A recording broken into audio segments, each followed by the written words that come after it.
There's just a small note from the desk that I get into my ear. Frankie, Hugh, they're just a tiny editorial just tweak. If we could have stuff which we actually can broadcast. Nobody mentioned that. They have been slagging off. Oh, cramp, man. It's just... Putting it in his... Sorry, that's you really... managed to get a sports injury in the first 20 minutes of the show. Sorry. Morris, dance it off, Russell. Yeah, I can't, man. You've got to lie down. Leave me alone. Get down, get down! I don't know what's wrong. I'm not going to cry. I'm not going to cry. It's really telling that the two guests in the show ran to help while the regulars all sat here on our fat holes going, he'll bounce back. Sorry about that. There was a fly. There wasn't a fly. There genuinely was. There was a... Did you catch it? No, I didn't. What am I, the fucking Karate Kid or something? No, I didn't catch it. Is it, in the last round of Mock the Week, scenes we'd like to see, how many goes am I going to get to go before... To go? Before Russell interrupts me because I've mispronounced what I was trying to say.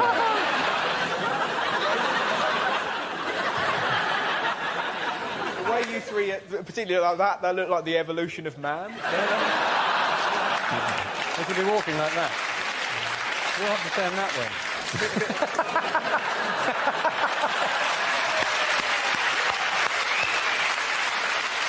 Saying, weren't they, that Hurricane Katrina was down to... I'll start that again. What was that? I've got goo. I've got goo all over my face. What? Not the first time Don't either. say that, mate. Ding, ding. Do you think I look like Pierce Brosnan with a mouthful of sweets? At the end of that round... OK, sorry, I'll do it without slouching quite as much. At the end of the round, bring me more wine. You get iron in your shirt, right? You just say it. In a vest, like a fat Marlon Brando at the end of his career. Just, what?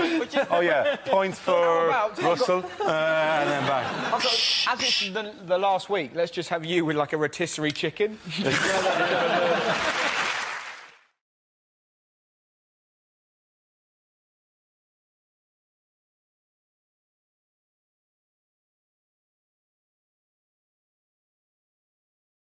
This round is called If This Is the Answer, What Is the Question? On the board are 6 categories relating to current events. For each category, I read out an answer, and the players have to guess what the question might be. David, do you want to choose? Yeah, can I have the environment, please? OK, the category is the environment.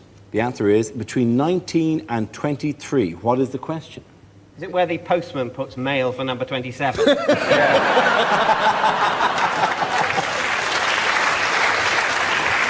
What about what percentage of the vote constitutes a great result for the Liberal Democrats? Is it how much Wayne Rooney will weigh in stone 2 months after he retires? Is it where are the numbers 20, 21 and 22?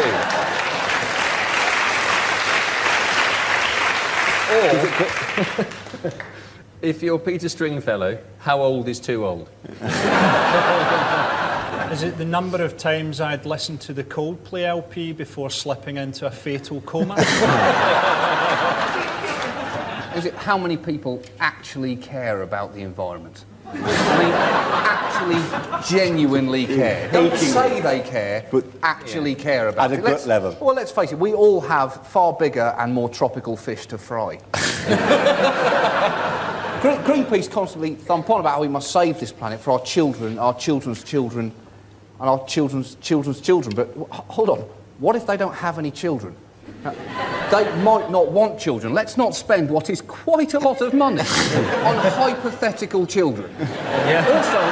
Also, I know kids, they like bikes. They like shiny red bikes. I promise you, you show a kid a clean rural stream and a shiny bike, and I'll show you a kid sitting on a bike whilst pissing in a stream. Are they not the future? So, you spray on. Is it the number of English counties likely to be underwater in 100 years' time? It's, yes, indeed. It's very, very close to that. Yes, it's very, very close to that. Jesus Christ! That's terrible! That was less a joke, more an alarming fact. I thought it was something ridiculously awful, but it's going to happen. Oh, well. Night-night, my children's children. You can ride around on the bike in smaller and smaller circles on a vanishing piece of land. To be honest, Dara, in Scotland we have mixed feelings about global warming because we will get to sit on the mountains and watch the English drown. More pineapple, hooey!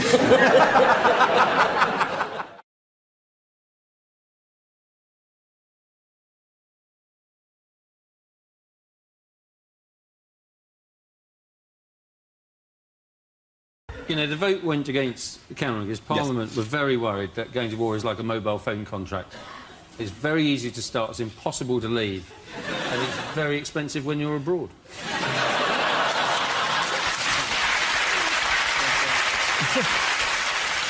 It's a bit rich, though, that Labour have come out so heavily against any kind of action, though, doesn't it? Labour are all like, oh, we shouldn't be, not without UN support and not if it's illegal. And memories are kind of short, aren't they? Yes. Don't you remember Iraq? It just seems a bit much, Labour taking this hard line with the Tories on this. It's a bit like Madonna phoning up Lady Gaga and going, for God's sake, put some clothes on. Well, the thing is, you know, we've said, you know, the way to stop him killing innocent civilians is probably not sending in cruise missiles, which are liable to kill innocent civilians. But we need to send him something to make him think twice about using chemical weapons again. Something surprising. I'm thinking atomic kitten. They've just reformed.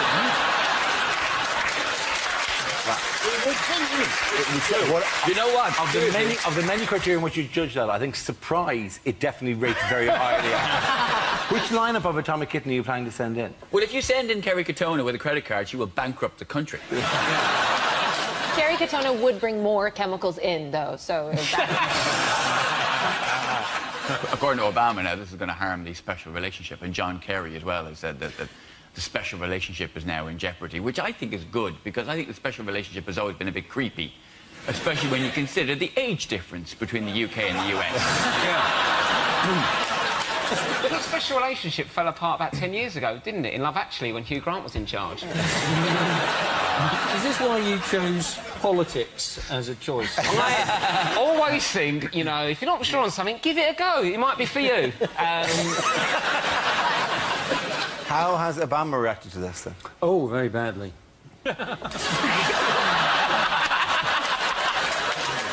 He's done his homework. Yes.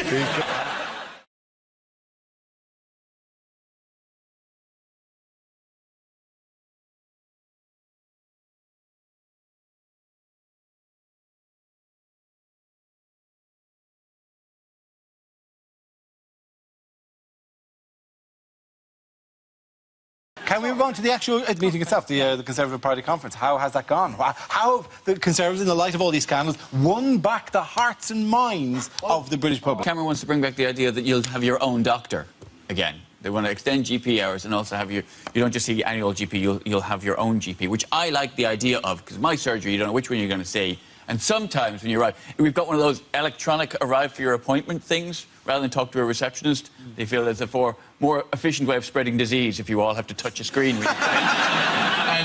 and sometimes it'll say you're going to see this doctor or that doctor, but sometimes it doesn't know. And one time I've gone in and it's actually gone, you are seeing Dr. Unknown. My old nemesis. We meet again, Dr. Unknown. People are worried about kind of immigration and employment. People are defecting to UKIP. And so to counter that, they've come up with this amazing policy, which is that if a parent or something dies and he leaves a pension, they're going to reduce the tax that you have to pay after death. You kind of think, what, is that exciting in any sense? Yes. No. To rich people, that is enormously exciting. I don't understand it. What about zombies? Okay. Zombies is a legal grey area. Do they have to pay it, or do they get a rebate? They don't get a rebate, but they only have to pay a lower rate of tax on when they draw down the lump sum that they had previously invested but not taken. Presuming they became a zombie after 75. Before 75, of course, they get the same series of monthly payments that I have leading up to the breakup.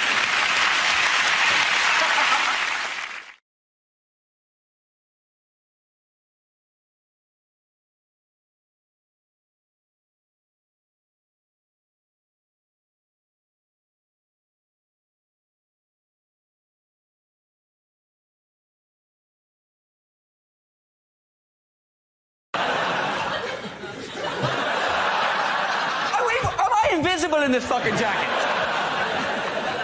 I think you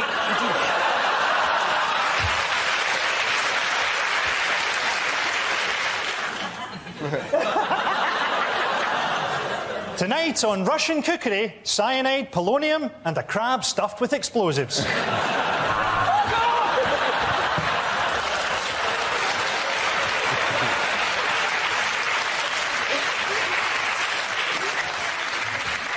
It's not going to be worth it now, is it?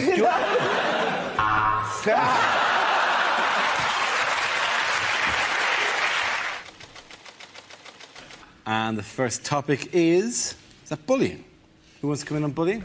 Ed. I'll take bullying. Bullying, serious problem. Obviously, there's a lot of problems in the world, but it's okay because wristbands are sorting them all out. Them ribbons were useless, but the wristband was on the case to save the day. But my favourite wristband is the anti-bullying wristband because footballers like Wayne Rooney, people like that wearing it, that kids were getting beaten up at school for their anti-bullying wristbands. And that's just beautiful. I'm just so glad that never happened to me when I was at school because I could imagine myself trying to reason with the bully as he beat me up for my anti-bullying wristbands. Like, no, but that's my... Oh, the irony. You're only fooling yourself. You may take my wristband, but your actions will never mirror the sentiments it represents.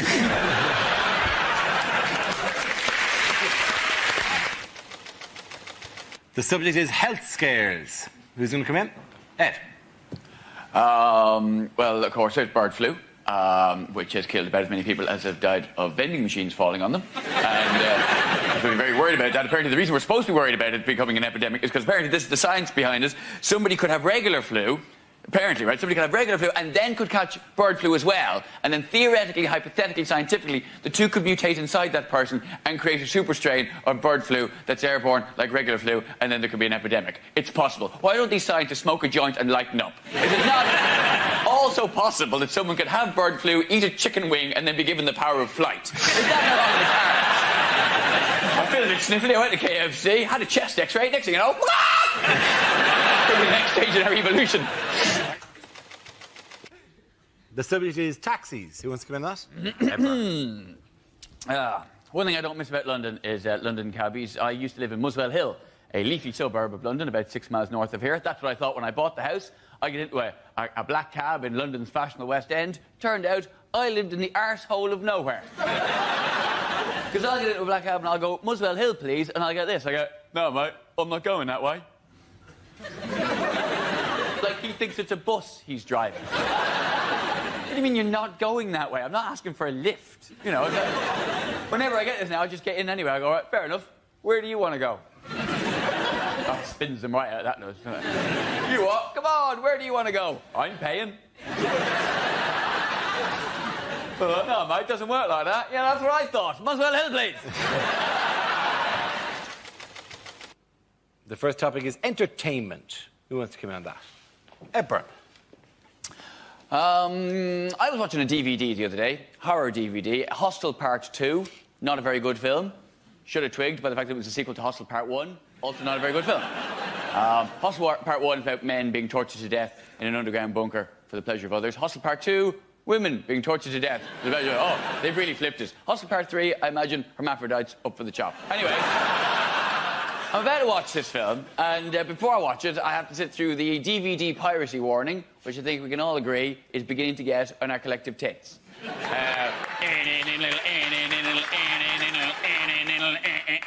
Oh, this music's so funky, it makes me want to obey the law. And it's the patronising nature of it. It's this thing of, you wouldn't steal a handbag, you wouldn't steal a car, so why would you steal a movie? I'm sitting there going, tell me what I wouldn't do. You don't know me. I am drunk at 4 o'clock in the afternoon. In my pants. About to watch women be tortured to death in an underground bunker in Eastern Europe. You're telling me I wouldn't nick a poxy handbag? I think you don't know me very well at all, sir.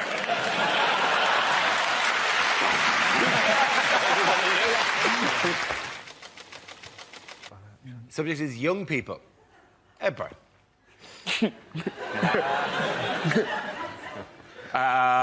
Young people, they're very scary, aren't they? I remember being scared of young people when I was young. But when I'm grown up, I'll be bigger than them and I won't be scared of them anymore. And then they armed themselves, which I felt really unfair. I'm not scared of, like, goths or emos, which is kind of a shame, because goths make more of an effort to look scary. It's almost a shame they're not scary. They make more of an effort, and they give that look. Like that, does my vampiric countenance not chill you to your bones? You're like, no. I could send one hoodie in there, it'd be like a dog worrying sheep. Don't annoy me. Getting stepped to by an emo. You're an emo, for God's sake. I think between the two of us, we both know who you're most likely to harm.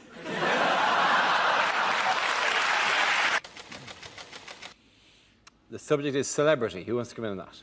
I'll take that. Ed. Yes.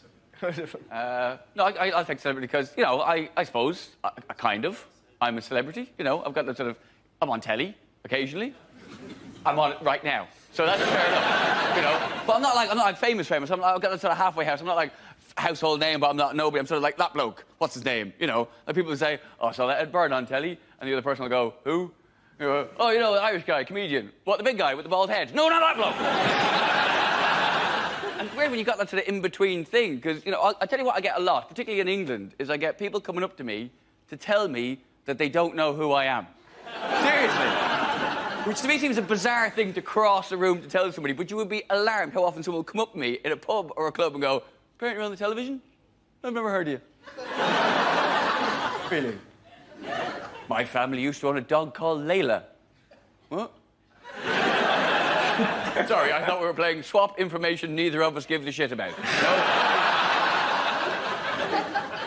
Whereas in Ireland, I'm a bit more well-known. So in Ireland, I get abuse.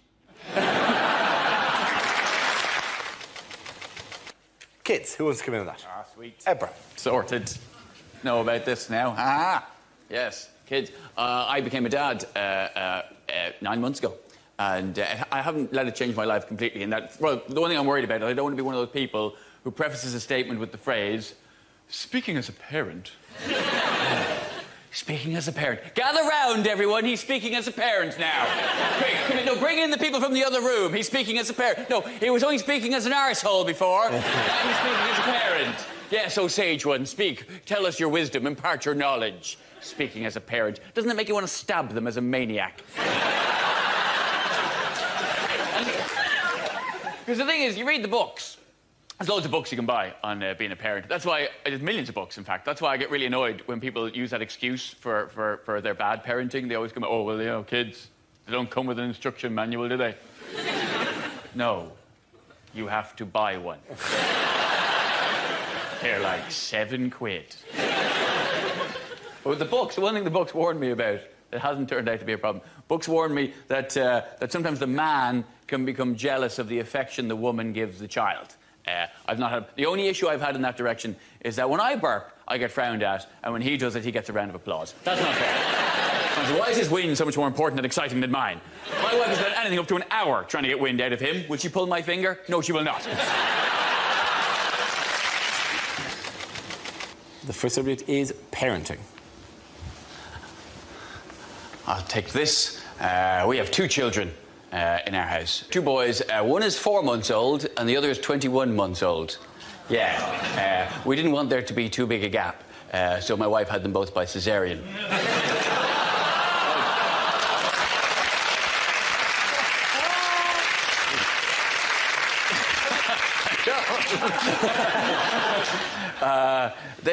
To be honest with you, the 4-month-old, he's already more of a man than I've ever been, because he's already mastered the art of the casual vomit, something I could never do. When I'm sick, it's a biblical event, it's coming out my nose, I'm pulling muscles in my back, but he's so cool with it. He'll puke, and then he'll look at you like you just did it. You know, what's What's this? That was you. Don't think so. Doesn't sound like it. But it's amazing the pressure that can build up inside a small child. It's got the puke flies out and the piss flies out and the shit. Honestly, if I was to feed him creosote instead of milk, I could do me fence with him. It's amazing. The thing we've been careful about, though, is even though I have 2 boys, I didn't name either of them after me. Because I didn't want to have that big Ed, little Ed thing. Because when you call him one of your sons Little Ed, it just sounds too much like you're talking about your cock. Oh, Little Ed's been misbehaving. It just seems a bit... Honey, will you just hold Little Ed? Just hold Little Ed for just a minute. Hold Little Ed, or oh, Little Ed's been sick on you. It's just not... Thank you very much, Frank.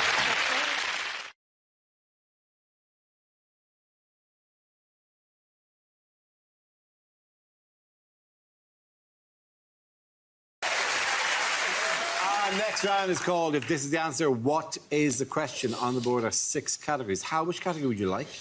I would like world news, please. OK, your category is world news. The answer is 24 hours. What is the question? Is this what Jeremy Corbyn wants the voting age to be reduced to? Is it, in his dreams, how long would each of Dara's science specials last?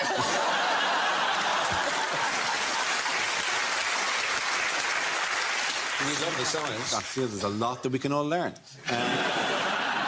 Is it... How long does every minute feel like if you're Melania Trump? Is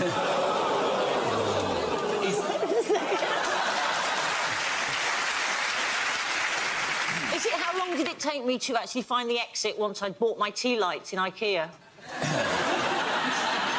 Is it how long till Julian Assange makes another vertical scratch on the wall of his embassy bedroom? Is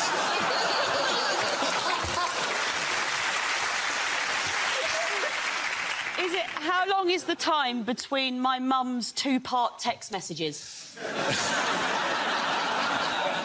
Is it how long do you have to come up with evidence before the DA busts your ass? Is this a new action movie, Strangely English Cop? Bust your ass! Chief, I'm terribly sorry to hear your ass is in a sling. We'll have to take that straight to the Lord Mayor. How long was Jeremy Corbyn awake at Glastonbury after taking what he thought was an aspirin?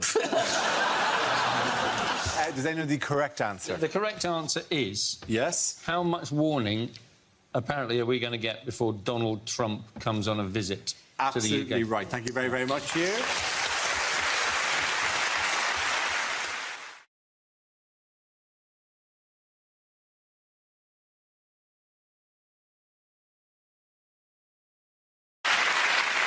Our first round is called If This Is the Answer, What Is the Question? On the board are 6 categories.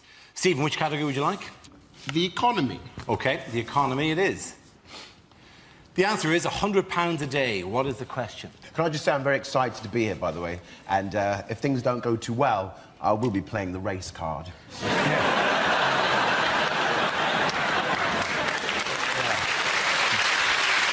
I'll be honest, it's always worked for me. Is it perhaps? How much Iceland food does the Katona family go through? Is it what does Jade Goody spend on magic beans?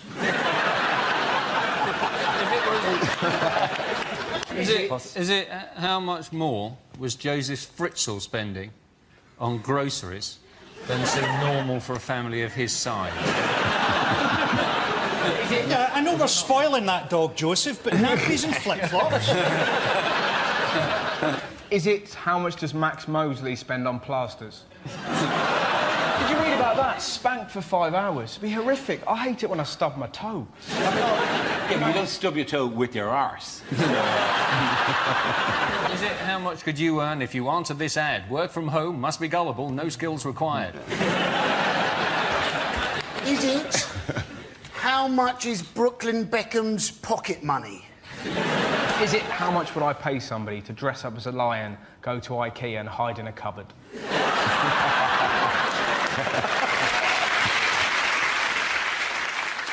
Is it what do I pay my cleaner not to go to the police? Is it David Blunkett's swear box as he hangs pictures? Okay, so I get he'd missed the nail because he's blind. Why is he hanging pictures? He's blind.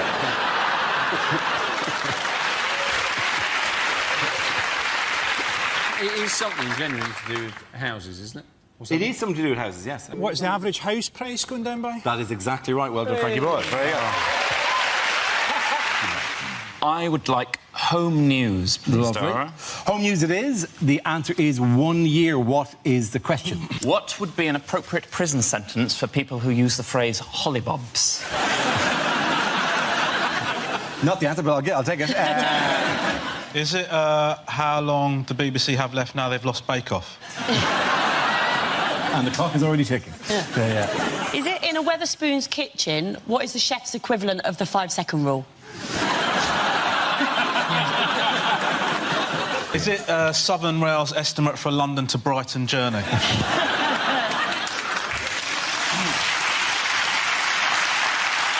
Do people kiss goodbye to their children at a Southern Rail station and go, you look after your mum? Is it, how long does it take to earn £100 if you work at Sports Direct? How long does it take a YouTube clip to buffer at my parents' house? Is it... How long would Charles Manson have gotten in prison if he'd been a promising swimmer? Yeah. Bit of truth. Bit of politics there. How long does Jeremy Hunt want junior doctors to work per week?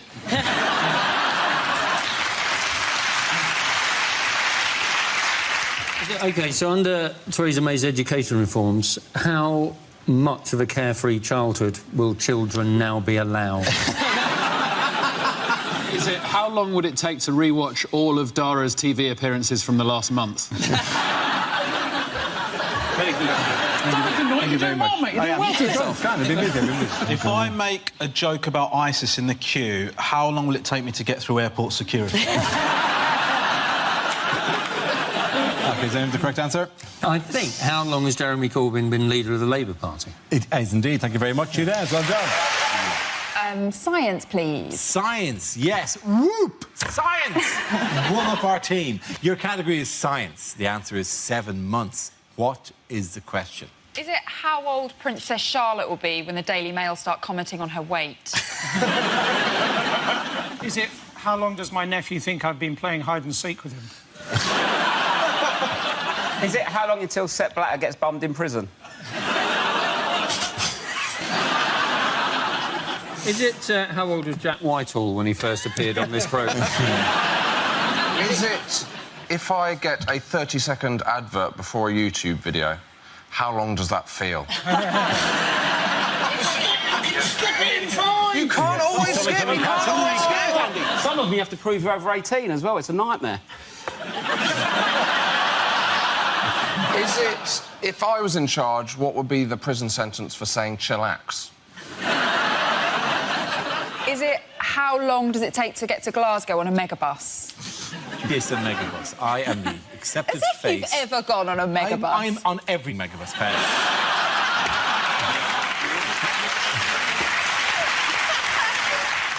Is it how long it takes Dara to start a sentence? What's this? What are you going, Britain's Got Talent now? Is that what you're doing?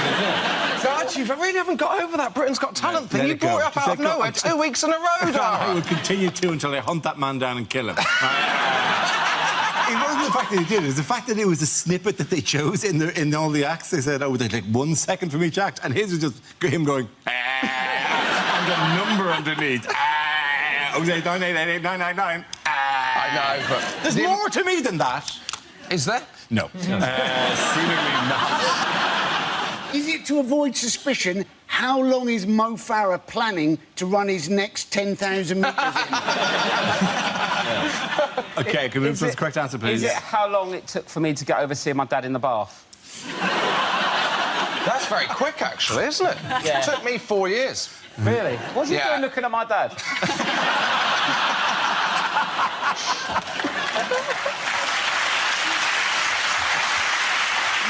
Surely more the question is, what was your dad doing in his bath? Friday night's Friday night. It's to do with that thing on the comet. That thing... That's your correct answer. It's to do with that thing on the comet. I can't believe that this is the right answer. Oh, my God. Go on. It's basically, how long was the space probe that landed on the comet asleep for? Absolutely right. Thank you very much. Andy Parson. 1/3. What is the question? Is it how much of a bottle of vodka I'd have to drink before I found Lewis Hamilton even vaguely interesting? Is it how many of this week's news stories lend themselves to comedy? It's been that kind of 3 weeks, really, hasn't it, Andy? Yes. Is it how much of Greece can you buy for £1?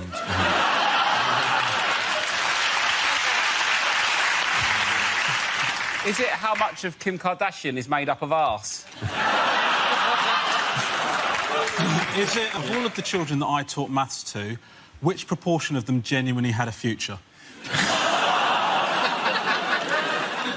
Is it what emoticon would I use to tell someone that I've wrapped a rubber band around my scrotum?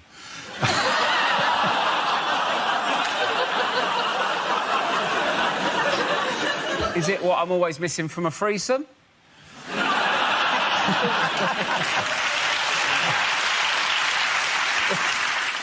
Is it FIFA's target survival rate for stadium workers at the World Cup?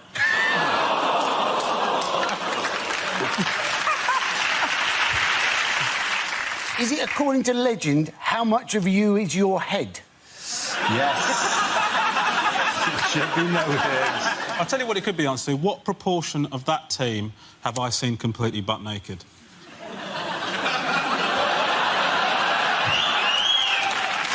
Yeah.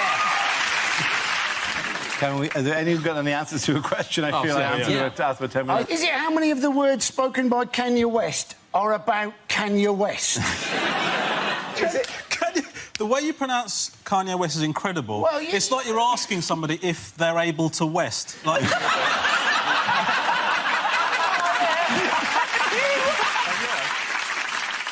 Is it think of a fraction that rhymes with the word bird? Think of a fraction that rhymes with the word herd? No. Is it think of a fraction that rhymes with the word interred? No. Is it think of a fraction that sounds funny if you say it with an Irish accent? Yeah, that's exactly what I was waiting for you to do. Think of a fraction that I say is 1/3.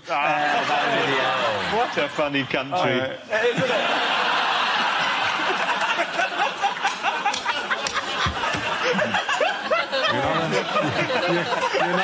You're not on Radio 4 yet. I do. This is genuinely the correct answer. Yes. Is it? Yes. What proportion of the works planned by Network Rail have already gone wrong or over budget? There absolutely is the question I was looking for. I wouldn't have got that, mate. The answer is yoga, sushi and ice. What is the question? Is this what Eric Pickles uses to deal with trapped wind? Is it what would the three wise men have brought Jesus if he was born in Notting Hill? You think your Chinese tattoo says keep the faith. What does it actually mean? Is it, in fact, just what does Madonna smell of? Is it 16 years from now, what will my son tell me when I ask him what A-levels he's doing? Is it name 3 things Nigella won't be asking Charles Saatchi to pay for anymore? Is it Pingu's Rider? He did nothing. I'm doing nothing until I get more sushi in here. What is the strapline to the hit Japanese television programme, The Loose-Limbed Fish Eaters of the Arctic?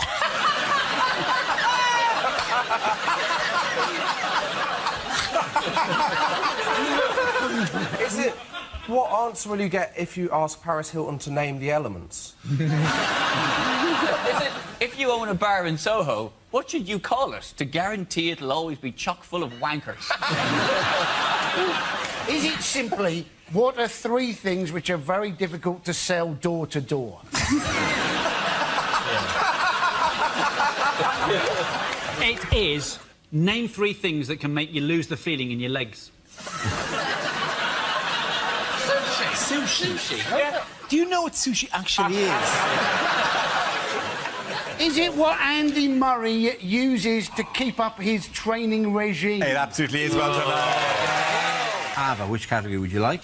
Home news, please. OK, home news it is. The answer is 43 years. What is the question? How long does it take to repay a £10 loan from Wonga.com? Is it... what's the life expectancy of someone who works at Greggs? Is it what is the average Silverstone lap time for a Formula 1 car on Pirelli tyres? Is it how long is too long to be out for if you say I'm just popping down to the shops for a minute? Is it how old is the Earth if Michelle Obama really is the First Lady?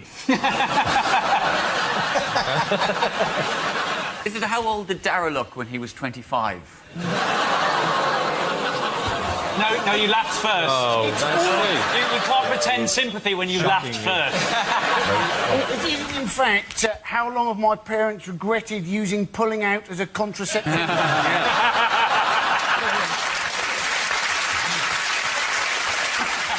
How long will Julian Assange be living in an embassy before he finally goes, do you know what, I should have just gone to jail? Is it if Ed Miliband remains leader, how long will it take before Labour get back into power? What is the MILF age of consent?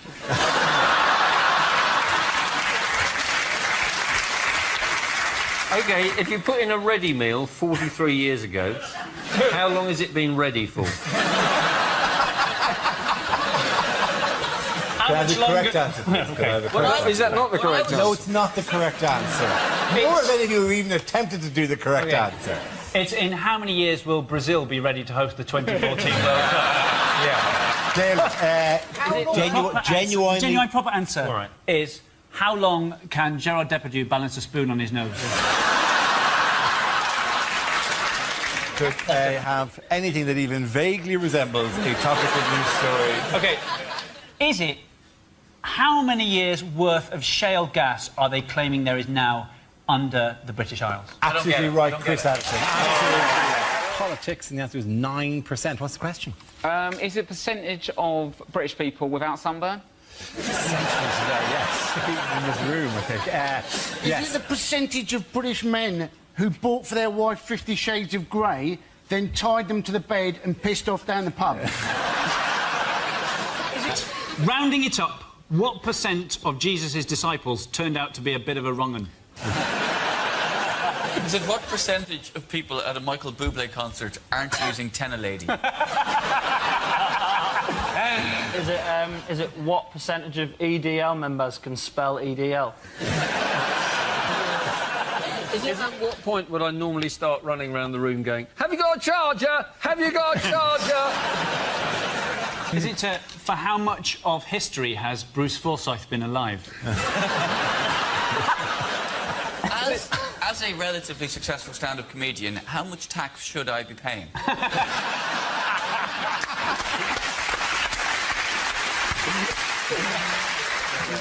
Is it the percentage of Talisa's phone book she didn't have to delete in custody?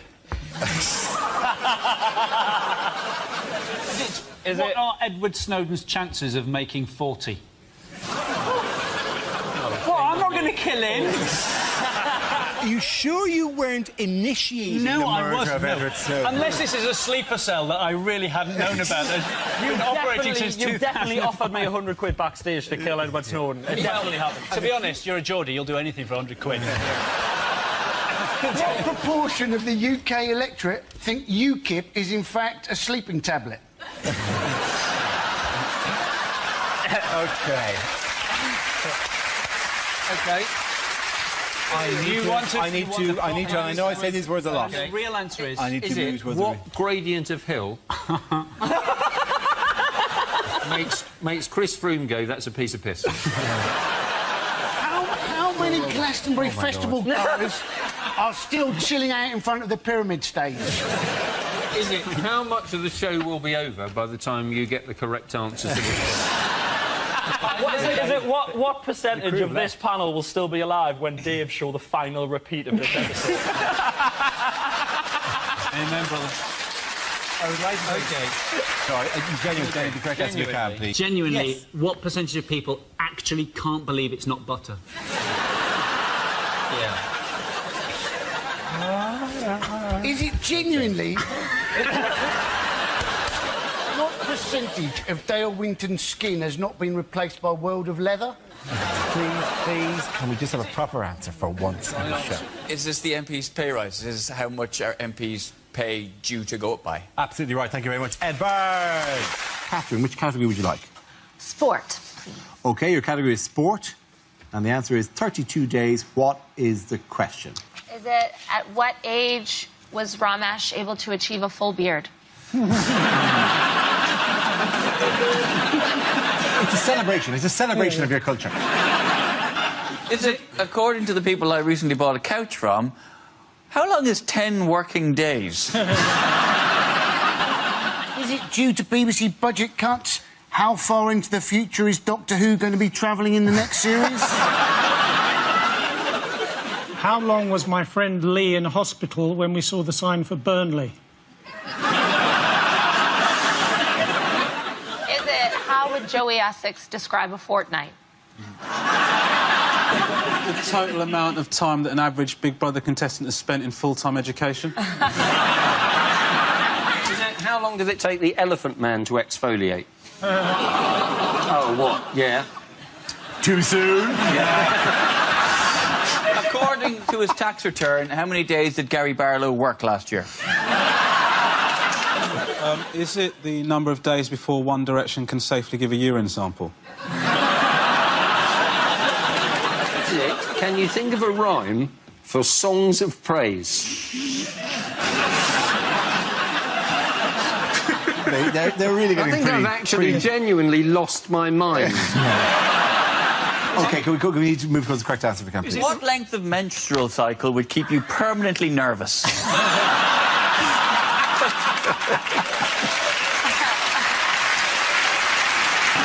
it how long the World Cup is going to last? Yes, it is. Very, very good. Thank you very much, Catherine.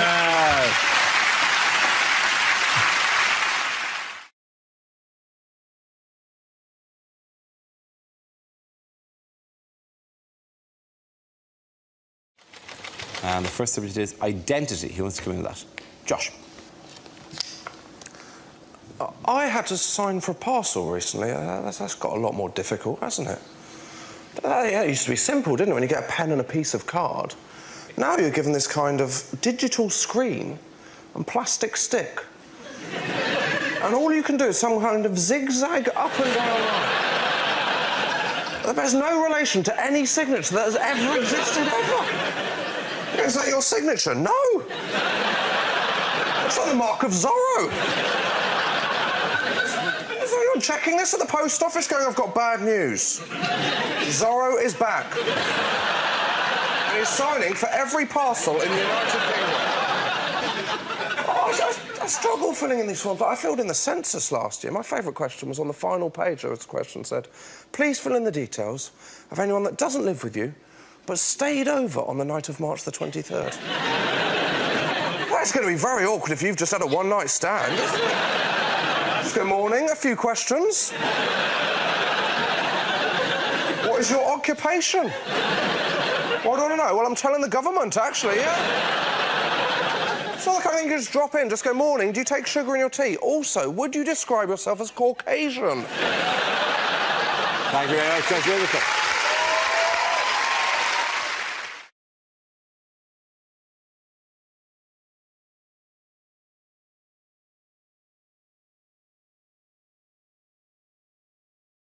OK, here we go. Let's spin the wheel.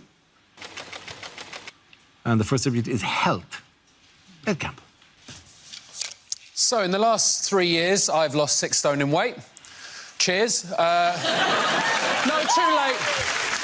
A lot of audiences like to clap, they like to whoop, they like to cheer. You guys just went with staring, and that is absolutely fine. That's all right, that's fine. I think I might have made a mistake as well, because I'm not as happy now. I thought health would equal happiness. Turns out the happiest moments of my life were just me, sat on the sofa, in my pants, laughing through a mouthful of cake. I'm a more worried person now. I think, am I eating the right thing? Am I exercising enough? I went for a run the other day. I accidentally swallowed a fly. I had to Google how many calories is a fly. 6 per serving, if you're wondering. Weirdly now, I feel like an undercover fat person who's been secretly sent into the lair of the thin people to gather information on what those crazy villains are doing, and then I feed it back to the fat people. You got to feed it back. We eat anything. So I'm in there just going, what are these thin people up to? What's going on? Oh, interesting. That guy's got a packed lunch, but he's actually eating it at lunchtime. I have never seen that before. He's not just made it in the morning and then eaten it on the bus on the way to work and then bought chips at 1. That is intriguing resolve. They're using phrases I've never heard before. Things that only thin people say. I think I've got some biscuits. I'll just go and check. Who's living their life like that? Who buys biscuits and then forgets that they exist? That is unacceptable. I'm so deep undercover, I've met the bosses of the thin mafia. People who don't even like food that much. You go, oh, no, I'm not really a food person, you know. No, it's not. It's more of a fuel, isn't it? It helps me get through the day. If you don't like food, then what are you thinking about all of the time? Thank you very much. Jambo. First topic is health. I had to have my penis looked at. By a doctor. I didn't just wake up one morning and go, oh, more people should be looking at this, quite frankly. I used to spend an hour a day at my bedroom window with it pressed up against the glass. It was a scary experience having to go to the doctors. I thought I should build up the courage to get down there and have it looked at. Well, I went in there, my courage flew out the window like a little bird. Because as soon as I went in there, I found out that the doctor who I had an appointment with was a lady doctor. Now, I obviously don't have a problem with ladies being doctors. In fact, give them the vote, that's what I say. But there is a worry if there's a lady poking round down there. In that context, what if your nethers decide, ooh, think it's time to go to work? Luckily, then, I remembered I'm not an Alsatian whose lipstick pops out at the slightest whiff of an undercarriage. I needn't have worried because she was a good doctor, she was a great doctor. She put me at ease straight away using one word. This is what she said. She said, OK, Mr Gamble, just go behind that curtain there and pop it out for me. There's the word pop. Now, pop is a lovely word. As soon as I heard that word, I knew everything was going to be fine because she was not expecting anything big in that area at all. Because the word pop is reserved for very small things. No one has ever said, come in, help me, pop the elephant in the van, have they? So I was relaxed. Better than me going in there and her saying, OK, just heave yourself out your trousers for me. Just haul yourself out the front of your trews. Just swing yourself over in my direction. Maybe I can bring out this Shire horse and he can drag your junk over towards my workstation. Or open this corner cupboard and bring out a team of pantomime dwarves who can shoulder your meat and waddle it over towards me, like pallbearers at a weird circus cock funeral. Thank you. Good job. And the first topic is relationships. Ed.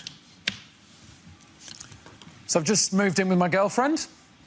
Thanks. Yeah, thanks. Cheers, thanks for the support, Mum. That's good of you.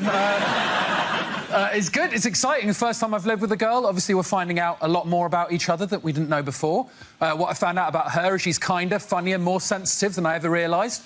What we've both found out about me is I am a terrible, terrible prick and so difficult to live with. Because it turns out I am a tidy person. I didn't realise. I thought I was normal. But apparently it is not normal to have a favourite J-cloth. She is a messy, messy lady. She is unbelievable. She's laid back, no worries. She says that a lot. No, who has no worries? Are you dead? Are you a robot? What's wrong with you? You should wake up, worry, go to bed. That is a full day as far as I'm concerned. She genuinely said this out loud the other day. Hakuna Matata. And I'm starting to think the actual Swahili translation of that is doesn't hoover. Because there is underwear everywhere. This is an odd side effect of living with a girl that I did not fully anticipate. I no longer find women's underwear sexually titillating in any way whatsoever. Because I used to be able to just see underwear and that was enough to get me excited. Didn't have to be a woman in it. Just be a bra on the floor and I'd go, ooh, boobs were there. That's enough. Now, nothing like that. I see a pair of knickers now, it's just something the remote control might be under. Well done, Obama. Very good. And the topic is diet. I hope this isn't just a hint that I need to lose weight. I've lost quite a lot of weight recently. Anyway, I've lost about 6 stone in the last 3 years. Cheers, guys, thanks. I mean, no. Too late, you went with the British reaction. Thank you very much. Just couldn't give a shit, mate. Carry on. We don't... Stop showing off. We don't want to hear about it. Found myself in a bit of a nightmare situation recently. I went to the Middle East to do some gigs. Now, that bit was nice, that was lovely, but they put you up in a hotel where the food is all-you-can-eat buffets 3 times a day for 10 days. Now, this is a nightmare scenario for me because I cannot be trusted at an all-you-can-eat buffet. Sometimes I don't even remember the buffet bit. All I remember is picking up a plate and I'll wake up 6 hours later covered in rice and sauce. And I can't theme a buffet. I can't theme a buffet either. I won't pick up a plate and go, oh, I'll have some rice, I'll have some curry. Well done, Ed, you've made yourself an Indian meal. Won't do that. I'll get a plate, I'll get a spoon, and I'll run along the full line of trays, just scraping food from every nation onto it until I've got some sort of plate Pangea, just an unidentifiable mass, just Spanish food, Japanese food, Chinese food, Indian food, coffee, sushi, just horrible. Just wedge my face into it, everyone going, is that man all right? Don't look at me! I'm having a buffet! Just food from all over the world. My body for 10 days had no idea where I was on this planet. I went for a shit 3 days in, a UN flag came out. And the first subject is Parenthood. Who wants to come in on that? Ed. I've been thinking recently that I should maybe have a baby, but I've thought about it and definitely not. Couldn't handle that amount of responsibility. Something that precious, it's terrifying. You know, I've got friends who've just had a baby and they offer that thing around like a plate of biscuits. Do you want to hold my baby? Do you want to hold my baby? I don't want to touch your baby. That is a heart in a bag. I'm going nowhere near that thing. You wouldn't send the work experience into the boardroom, would you? Start me off at holding your uncle and I will work my way up. This is Uncle Toby, 47, from Swansea. Don't worry about dropping me, Ed. I am absolutely shit-faced. Still can't help it. I still think I might want a baby. Like, there's just moments in life I'm just grabbing at signs from the universe. Think, oh, maybe I should have a baby. It's happened to me the other day. I was in the queue in a shop to buy a new light bulb because I'm not a student anymore. My light bulb had gone. I'm not going to sit there in the dark for 6 months. So I was in the queue, and in the queue in front of me was a man with a baby. He was a dad. You've got to give people the benefit of the doubt in that scenario. You can't go storming in going, excuse me, is that your baby? You've just got to admit it probably is, right? And on the wall, there were these light switches. They weren't real light switches. They were just, like, designer ones to show you what they would look like on the wall. And the baby was playing with them. It was going, ah-da-da-da-da-da-da, playing with them. And the dad was going, yeah, try that one. And he was going, ah-da-da. I saw that. I thought, ooh, that's quite sweet. Maybe I want a baby. There's something in that tableau that I quite like. Maybe I want a baby. Am I broody? Is this brood? And then the dad walked off with the baby, and I wandered over to the light switches and started playing with them. I thought, oh, no. That's what I wanted. Well done, Ed. The first subject is exercise. Who wants to come in on that? Ed. I ran the London Marathon this year. Thank you. That was an absolutely amazing reception from you guys. Thank you very much. There was an awkward pause. 2 people thought, I better fill that and go, ooh, and the rest of you collectively just went with, well, we could not give a shit. Thank you very much. We saw that on television. Thousands of people did that. Also, it was in April. How about you? Move on with your life. Also, of course you ran the London Marathon. You are a white middle-class man in his early 30s. That's what you do. And you're right, that is the most basic first step on the most basic posh man life ever. I can live my whole life on tracks now if I wanted to. That's how it goes. Marathon, marriage, kid, sleep with the au pair, divorce, Crocs, death. That's it. Did it for charity, because I'm a great guy. And you sort of have to. The charity I did it for was a type 1 diabetes charity. Before you think I'm too good of a human being, we'll let you know that I am type 1 diabetic, so I will see that money eventually. Very much playing the long game with that cash. Didn't actually enjoy the marathon, though, for one specific reason. Every few miles, there was groups of people stood there with blue rubber gloves on, with globs of Vaseline on the ends of their fingers, like this.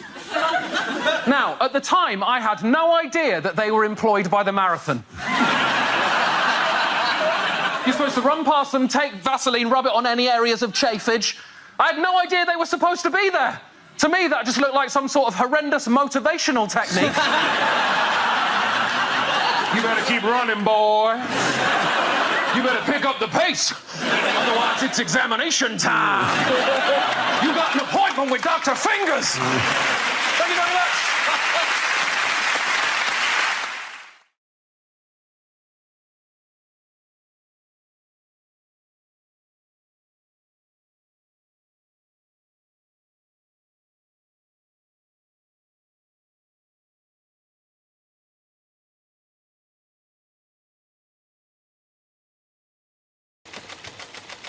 The subject is family.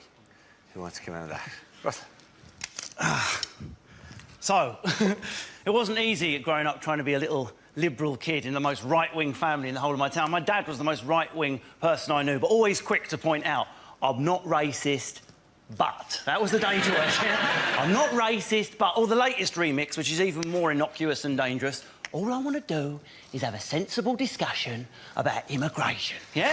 Isn't it obvious? Well, no one with that face wants a sensible discussion about anything. I just want to have a sensible little chat in the back of that transit van over there, yeah? Me and my brothers, the rest of your family, Mr. Woollam-a-Woollam-along, whatever your bloody name is, mate, yeah? Get in the van, right?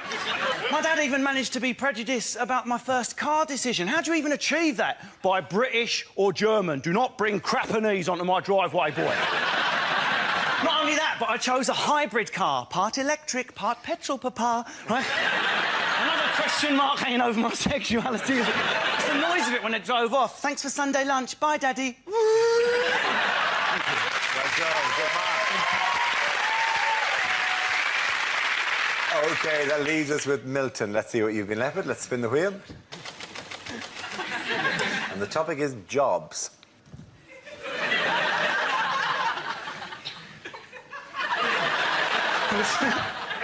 I used to work at a Christian rock festival selling toasties.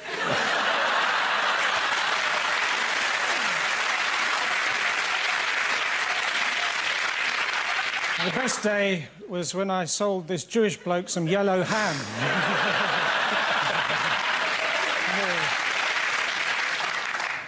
My dad was a dustman. I didn't like him coming to collect us from school, though. Not because I was ashamed he was a dustman, it's just you never knew which day he was going to come.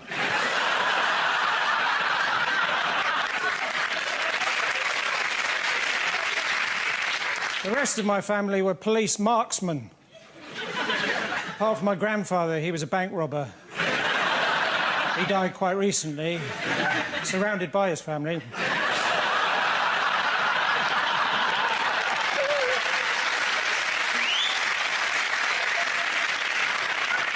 My uncle, he's a police frogman. No, sorry, he's a French policeman. I used to work in a supermarket. It was my job to hand out samples of things for people to taste. But I was asked to leave after the little cups of bleach incident.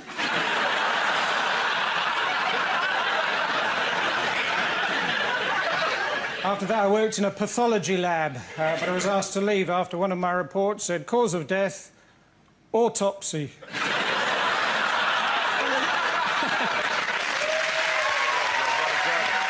Point to the end of Andre Milton Jones. Come on back.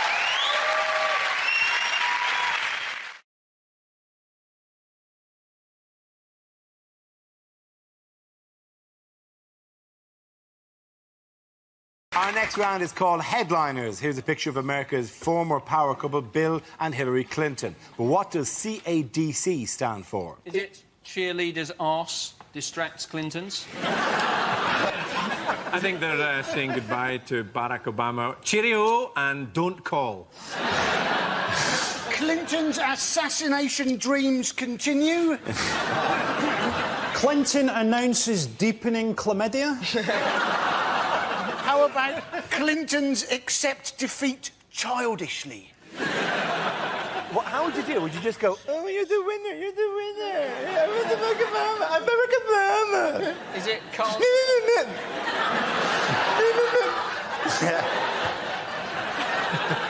Is it chimpanzee and Maisie's drugged couple? He's just like that.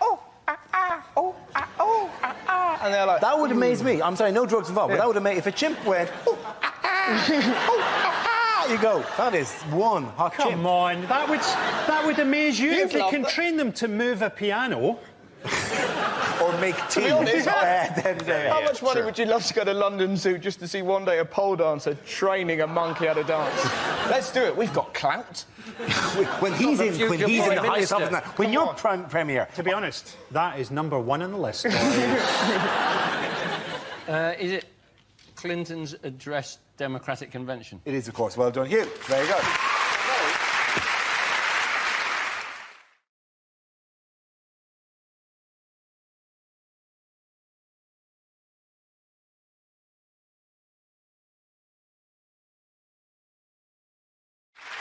Now we play a round called NHS Revolving Door of Happiness.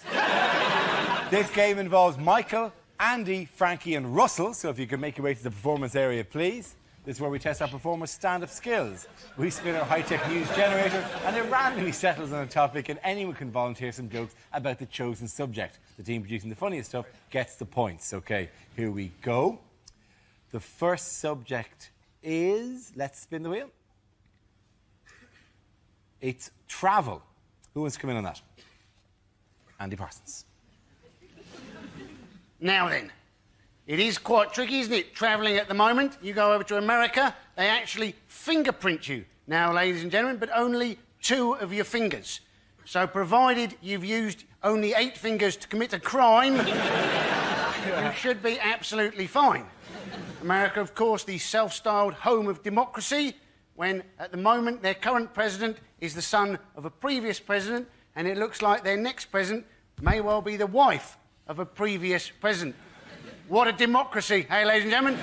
Say what you like about Britain, but I think we're unlikely to elect Mark Thatcher or Norma Major. They do, of course, say that Americans have no sense of irony. Now, I don't think this is true.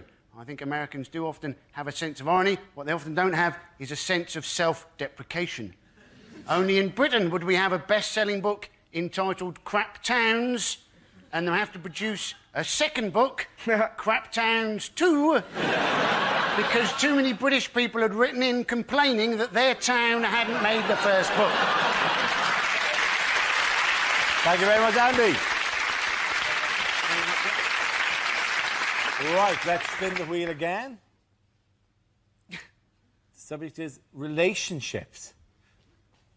Yeah, that means relationships, that picture there. That represents all of our That looks like an relationships. extramarital relationship.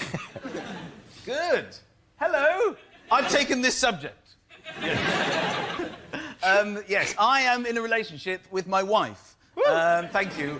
We've married for 3 years, and we've been together for 8 in total. And supposedly this is enough for her to say to me the other day, quite by surprise, she said, I want to try this thing. My friends have done it. I've seen it on the TV. It's really good fun. Just say you'll do it. I'm like, I don't know what to do, so I can't really agree to that. Just say you'll do it! So I thought, OK, well, I don't want this to be a row. I haven't really said anything yet. So I said, fine, what is it? She said, great!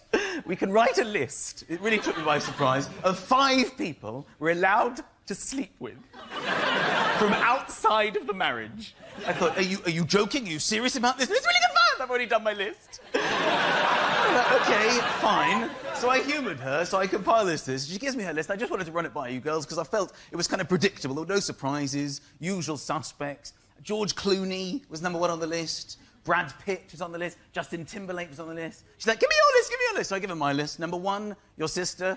She's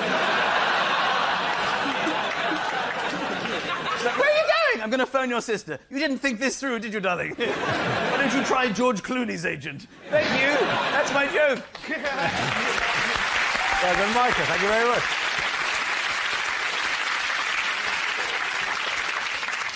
OK, Russell and Frankie are left. The next topic is men's health is the next topic, as represented by the knee.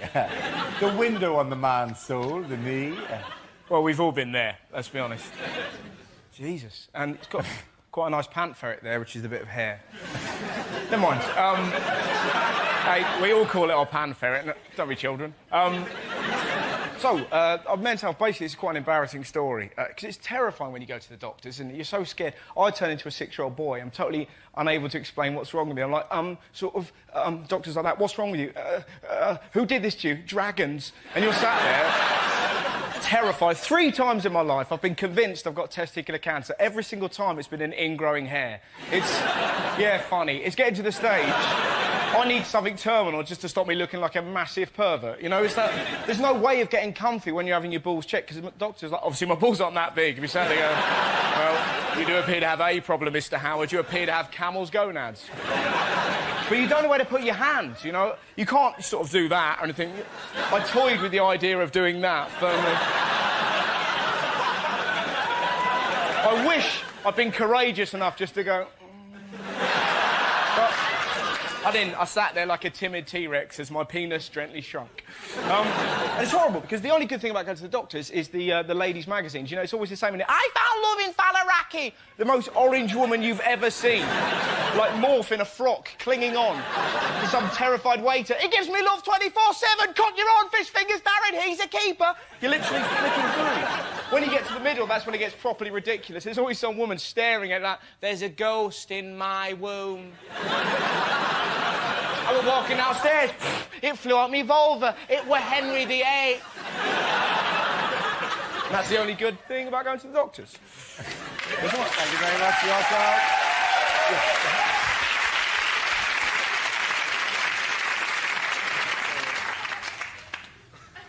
Thank you very much. OK, I'll give him a round of applause again. Sorry, everyone.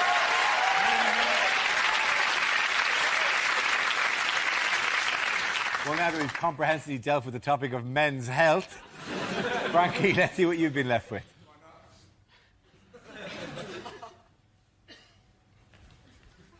Yeah, it's you. By process of elimination, Frankie, away you go. Latvian runners. I'm guessing that's sport. It's sport. Oh, did I not? Oh, I thought we were still on men's health, to be honest. I thought we were still dangerous to the testicles, really. That's what that picture seems to indicate to me. OK, we'll, let's do it again. Sorry, my mistake. OK.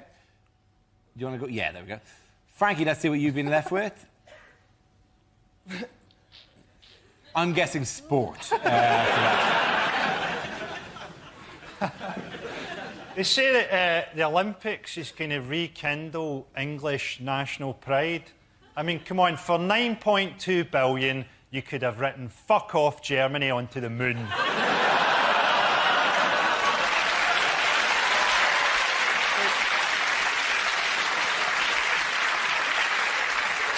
It's good they're holding the Olympics in the East End of London. It means the athletes will have to use extra skill to work out which of the gunshots they heard was the starting pistol. Glasgow's getting in the act. Glasgow's bidding for the Commonwealth Games. Be good to finally see an international athletics event with a crowd fail a drugs test. The East End of Glasgow is already like an Olympic village. Lots of people who struggle to speak English wandering around in tracksuits. I'm looking forward to our opening ceremony, seeing them lighting that torch from a smouldering Ford Focus. Frankie Boyle, up. Well, let's give the points. Round of it. Andy and Russell get the points to that one. Come back down.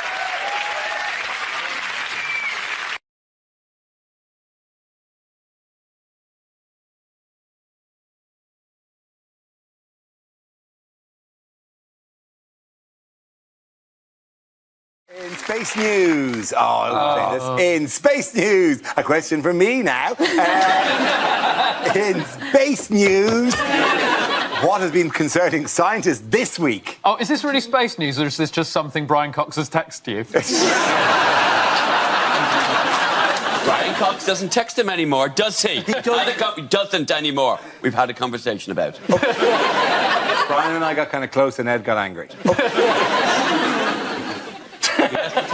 He has to text me, and I will pass it on to Darren. We have come to this arrangement. I'm quite the prize. Oh, gentlemen, do not fight over me. Yes, I love it when you do that accent, Darren. Okay. Well, supposing my Southern Belle accent, I missed it by some distance.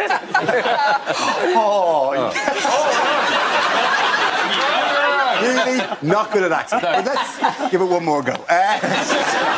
Howdy.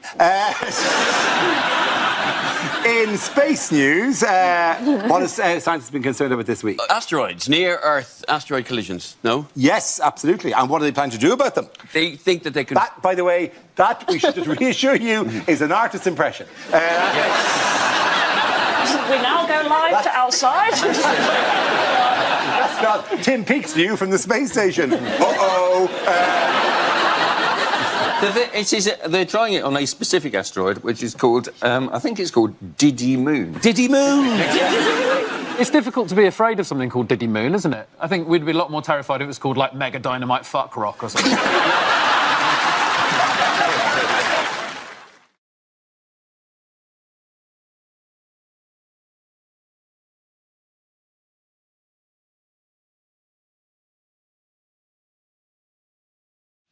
Unlikely things to hear in hospital.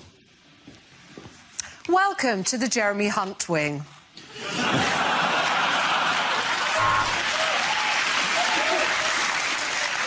Of course the influence of private companies hasn't affected the NHS. Just ask my colleague, Dr. Pepper.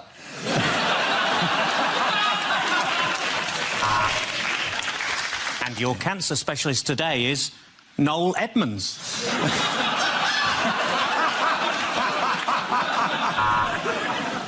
Don't worry, Mr. Thomas, you won't be on that trolley in the corridor for much longer. We're taking it back to Tesco to get our pound back.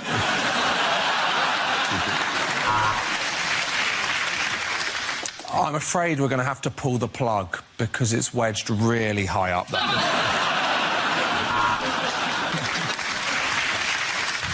He's gone into cardiac arrest. Get the defibrillator. The defibrillator. The defibrillator. Oh, it's too late. He's dead. Yeah, no, I spoke to the person from NHS 111 and they were just really helpful.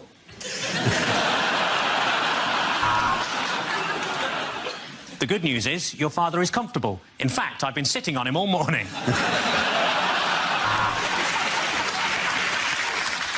OK, let's call the time of death at 4:15. He's not dead yet, but it's a Friday, and if we leave now, we can beat the traffic.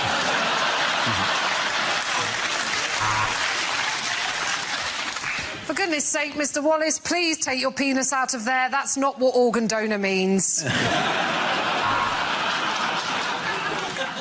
This is the discussion group for people who've broken bones.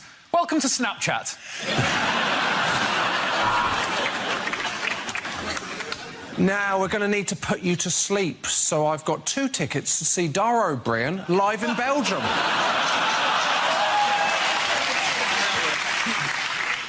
Is this admissions? Good, because I got one. I shagged your wife.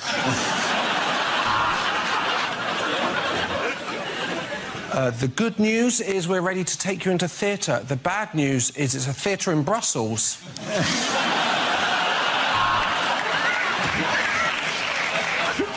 OK, we need to shock him. Stick your finger up his arse.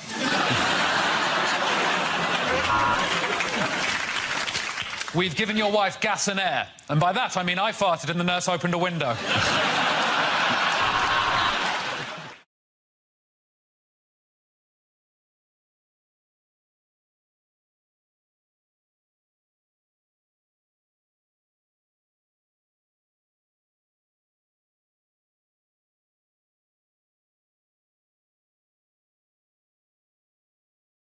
Let's spin the wheel. The first subject is life stages. Who wants to come in on that? Alice. I've got a very young kid, and one of the things I noticed about fatherhood is that it's turning me into a dad, right? I've started doing this thing that when I'm excited, I've only ever seen, usually Welsh, usually very working-class dads do when they're excited, and I call it the clap and rub. OK, so if my mum, for instance, said, oh, I can't be bothered to cook tonight, why don't we have fish and chips? My dad, because he'll excited, will go, fish and chips? Fish and chips?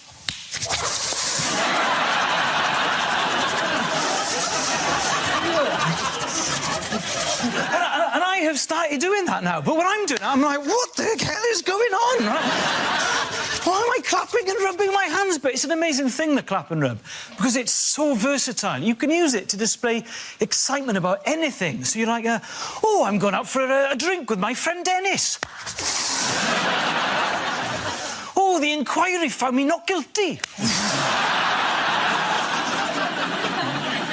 Another thing with having a baby is I think it brought on a midlife crisis. One of the first things I did when she was born was I joined a boxing club, like a proper spit and sawdust South London boxing club. I don't want anyone to be frightened at home, because I'm not hard bloke, because at my level, boxing is almost exclusively skipping.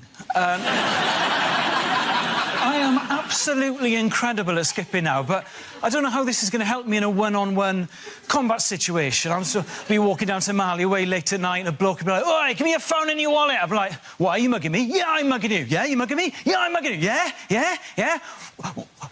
Well, try it. Thank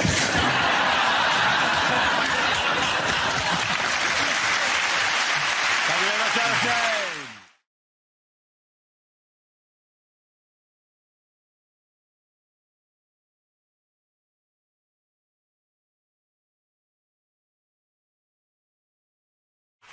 OK, the next topic is commercials that never made it to air. I wipe my arse with Colgate.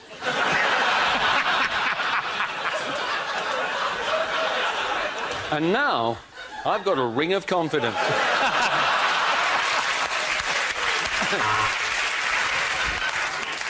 If it tastes like butter and spreads straight from the fridge, you've probably had a power cut.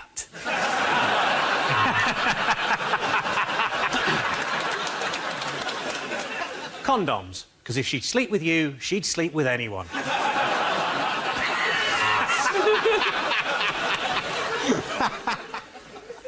Ryanair, because I'm worth shit.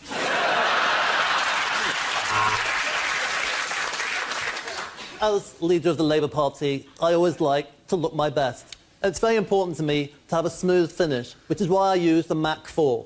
As I often say, that was a close shave, wasn't it, Gromit? Frosties, they're all right. New BG from Garnier. Exfoliates, hydrates, epilates, urinates. Probably not that last one. Unlimited minutes, unlimited text, unlimited music downloads. Yes, it's our new twat on a train tariff.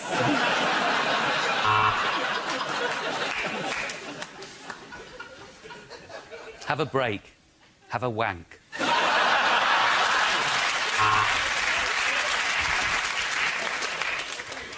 Maybe she's born with it. In which case, I probably shouldn't take the piss.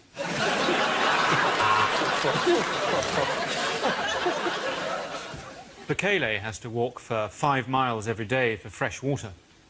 That's why she ought to be thinking about the new Mazda.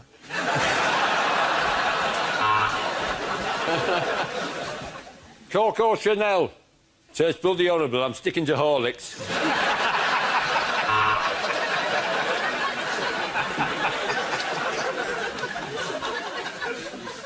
Lidl, because life didn't work out as you planned.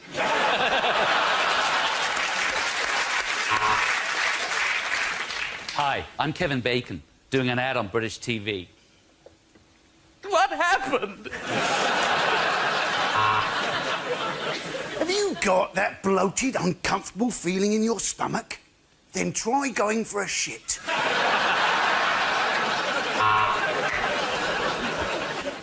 The DFS furniture sale is not currently on.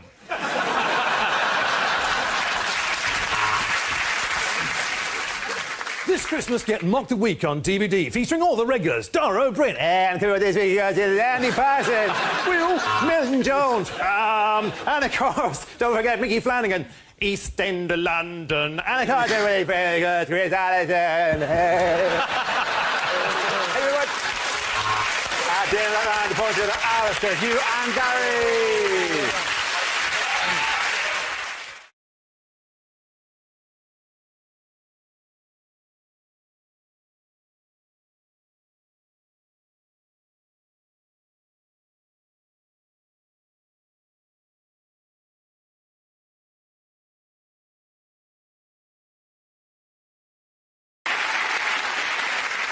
We start with a round called Headliners. Here's a picture of Gordon Brown, but what does BLSC stand for? Is it Brown Lifts See-Through Cucumber?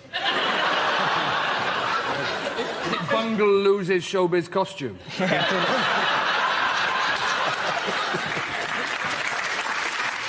Is it Bonnie Langford's sex change? To be honest, what a world it would be if that's the answer. More likely to vote for him if he was Bonnie Langford. Really? What an extra poster as well. Gordon Brown, because I used to be Bonnie Langford. If you don't vote for me, I'll scream and scream and scream. Has he just been asked to describe himself and he's gone, balls like swinging coconuts? Has he just been asked to describe himself and he's gone, bad leader, shocking chancellor? Yeah. We're having it tonight. Is it Brown levitates scared child? The one that's just out of shot. Has it got nothing to do with Gordon Brown? Is it Berlusconi's lover, 17? We all know you spell with a K. Yeah. Also, I love the idea that maybe you've just done that and there's a horse at home watching. Yeah. Sugar cubes? Sugar cubes? Yeah. Oh, yeah. Is he screaming, bring laxatives, situation's critical?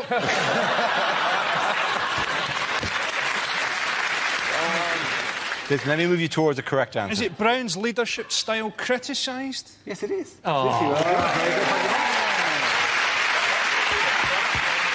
Yes, the answer I was looking for was Brown's leadership style criticised. This is the news that Gordon Brown has come under renewed criticism this week for his style of leadership. He was compared by one Labour MP to a mafia boss. In what way is he possibly like a mafia boss? Well, we know for one way he's not, is he? Because let's face it, if he said to the public, I'll make you an offer you can't refuse, everybody would still go, no. Is it a case of mistaken identity where somebody thought they woke up next to a horse's head, but what they'd actually done was just fallen asleep in a cabinet meeting next to Margaret Beckett? Caroline Flint basically got sacked by Brown and then said that the entire cabinet was really laddish. And you're like, what? Miliband and Alistair Darling? Watch out, we're going to Ayia Napa. He said that Brown was scary and had an intimidating side. Yeah. And you think, well, why doesn't he show that to anybody? Why doesn't he intimidate Al-Qaeda? Why doesn't he intimidate David Cameron?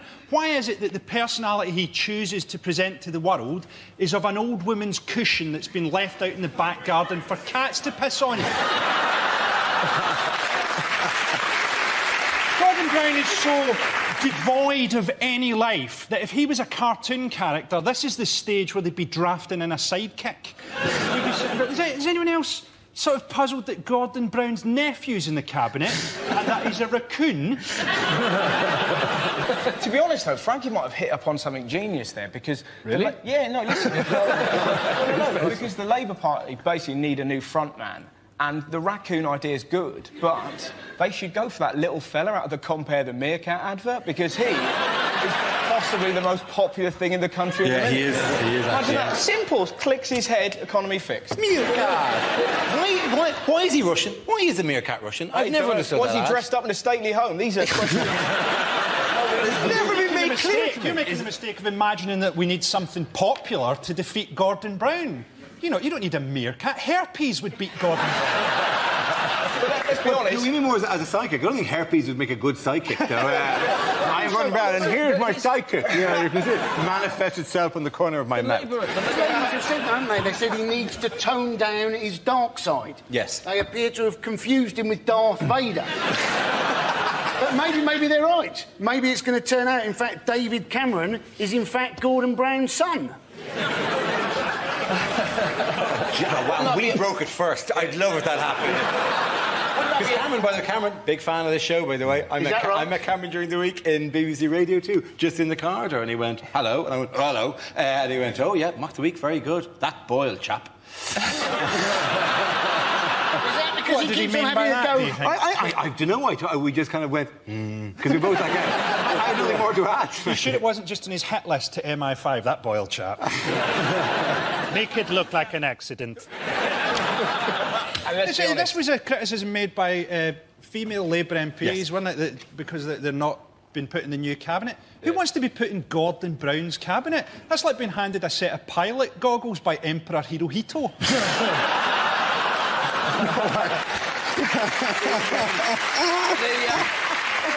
Hazel Blair's complaining that women MPs like them are being used as window dressing. Have you seen them? Where would they be window dressing? London Dungeon? But here's also the thing, man. One of the women was sitting there complaining that she couldn't get close to Gordon Brown. And I'm like, who the hell would want to get close to Gordon Brown?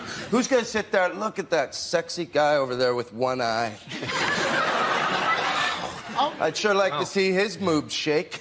I was wondering, maybe Gordon Brown could use his disability to his own advantage. You know, maybe he could say, oh, well, yes, I did see the recession coming. I just couldn't tell how far away it was. This game involves Andy, Rod, Tom and Russell, so if you could make your way to the performance area, please. This is where we test our performers' stand-up skills. We spin our news generator, it settles on a topic, and anyone can volunteer jokes about the chosen subject. The winners are the people I judge who produce the funniest stuff. OK, here we go. Let's spin the wheel. The first subject is credit crunch. Who wants to come in on that? Andy Parsons.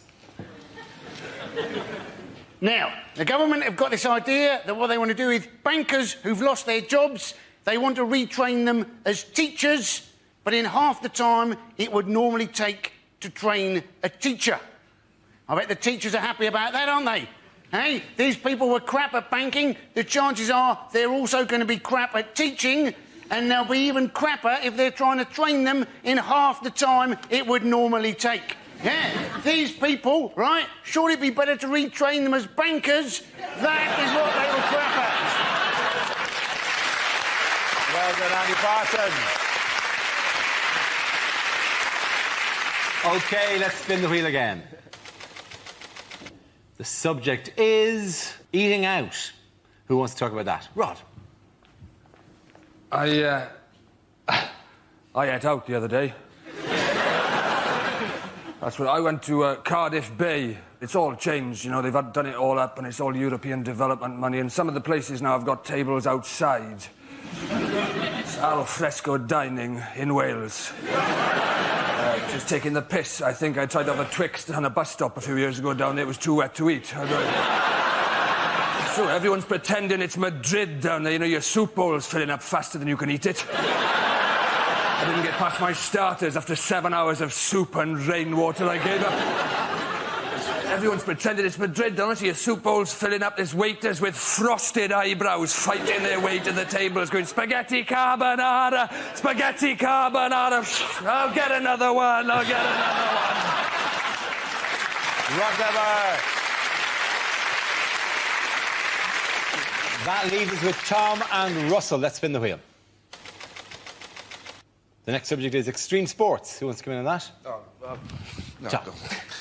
why not?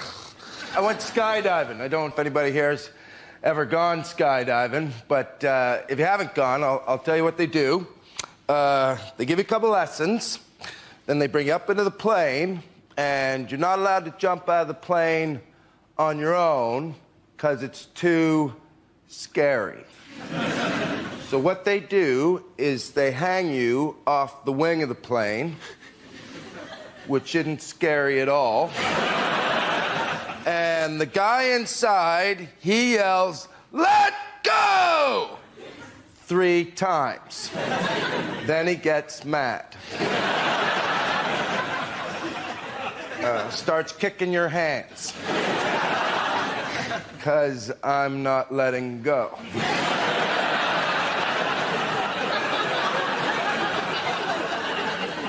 We all skydive different. I skydive with a big plane in my hand.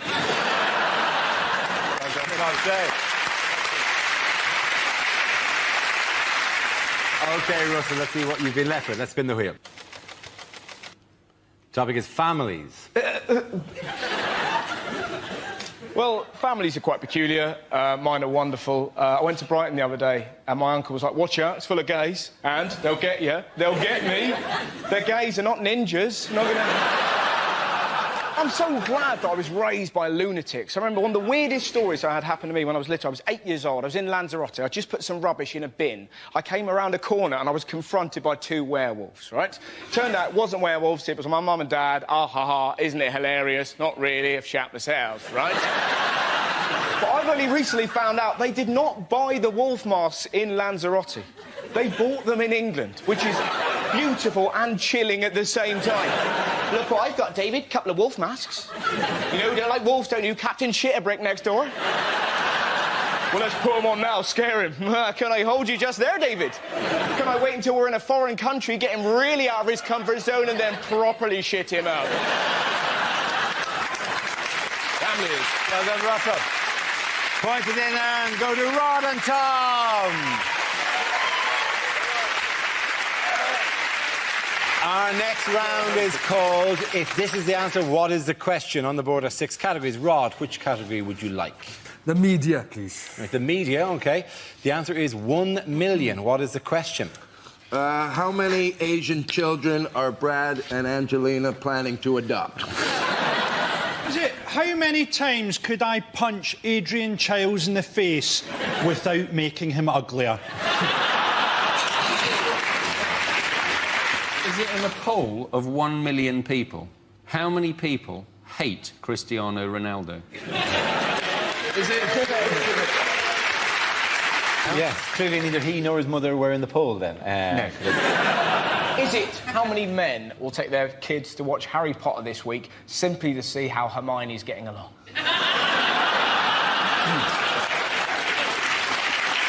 Is it, in 20 years' time, what will be the size of the black nation that Madonna rules? Is it how many nectar points do you need to get a set of tumblers? How much of the money that Amy Winehouse made from the song Tried to Make Me Go to Rehab has she spent on rehab? Is it by what percentage would the situation in the Middle East be improved if we gave George Bush to the Taliban?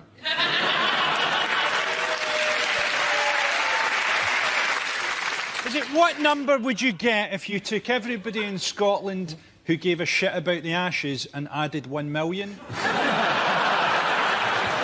Is it the number? It's something to do with the phone tapping thing. It is something to do with the phone tapping, yeah. Is it the number of conversations of John Prescott's they had to listen to before they got one without the words party bucket in it? I wonder what it is. The amount of celebrities that were on a list that they were going to... Not 1 million. It's the number they How paid long a list? How long a list would that be? Hey, it's the amount the News of the World had to... That's paid out so far to people who have accused them of tapping their phone. Absolutely well done, Rod Gilbert. Absolutely spot on. Very good. We come to our final quickfire round called Scenes We'd Like to See. This is for everyone, so if you can make your way over to the performance area, please. I caught ideas for scenarios we'd love to see, and the performers come in with their suggestions. OK, here we go. The first subject is unlikely things to hear on a survival show. I was first taught to eat in the bush by a French girl I went out with at university. To get the fish, break the ice, jump the checkout, and run! Not only is this lake good for fish, but we can also put a body in it.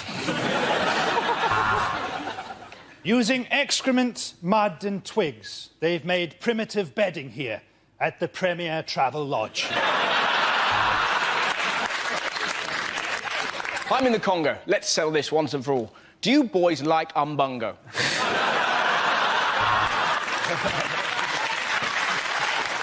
here I am in the jungle. The mighty jungle. I win my way, I win my way, I win. But who are the truly civilised? Is it the Mbupi tribe, or is it us, with our books, our medicine, and our internet? Oh, yes, it's us.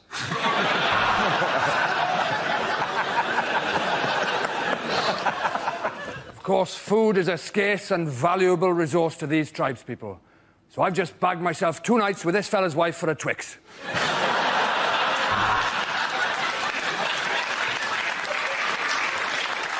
You know, Ant and Dec think that their jungle's pretty tough. Well, they joined me today. There was no food, so I ate them. The villagers get up early and walk 5 miles to fetch clean water every day, which begs the question, why not move the village closer? The strong, powerful sun is making me sweat. Oh, shit, here comes his dad.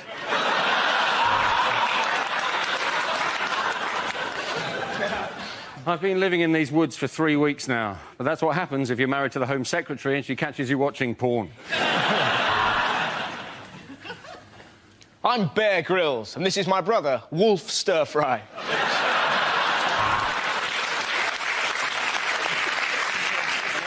I've just achieved my life's ambition of climbing Everest with no food and no equipment. Now do you love me, Daddy? Now do you love me? OK, the next topic is unlikely things to read on a packet. Ragu sauce. If you gave this to someone who is actually from Italy, they'd punch you in the face.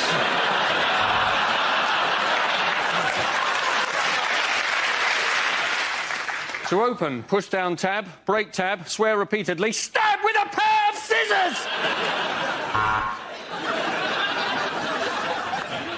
Serves 4, you greedy bastard. Now put some of that back.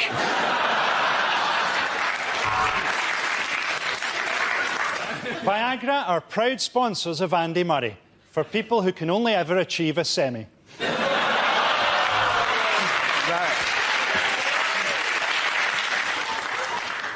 Bag may also be used for autoerotic asphyxiation. Fair trade coffee. If you don't like it, you're racist.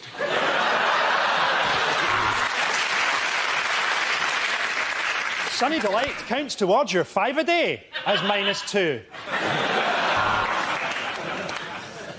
To stop diarrhoea, take 1 teaspoon and shove it up your arse. Adults and children over 12 years. Try not to get those two mixed up. Cup of soup. Just add soup. Best before date, Rohypnol. Serving suggestion. On a plate, you thick moron. We use only the very cheapest horse meat to make fuck it, it's just a cat. Get that round of applause to Frankie, Hugh and Tom.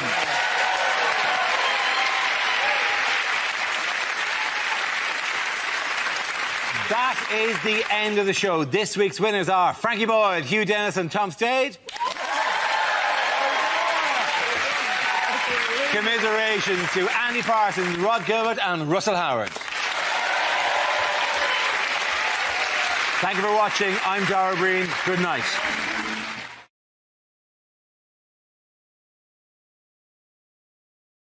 Unlikely things to hear in a police station. Here, Sarge, the microwave's broken again. Taser that meat pie for me, will you?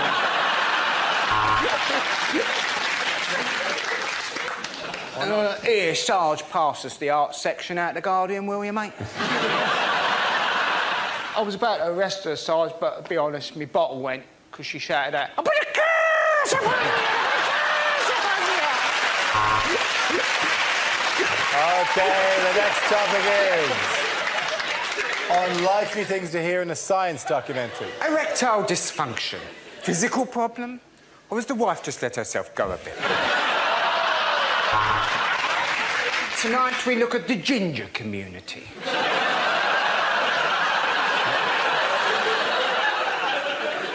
physical anomaly or God's cruel joke? Tonight on Show Me the Evidence, we look at the traveller community.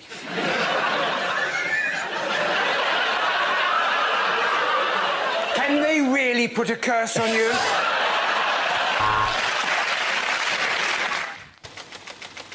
The topic is culture.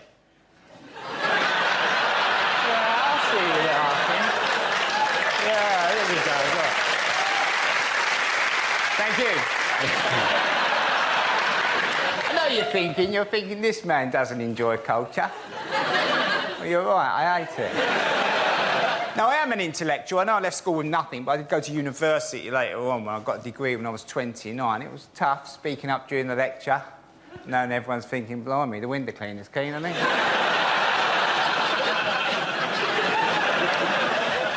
But when I came out, when I got the degree, I thought, that's it, I'll be interested in things now, won't I? It's all going to be fine. So I thought I'll go back to the art galleries again. Went into the art gallery. I don't like art galleries. I'm never quite sure how long you're supposed to look at the pictures for. I should give you a bit of guidance, you know, because I can crack on in a gallery, I really can. 3 or 4 minutes. Boss, that's not bad, that's not bad, that's not bad.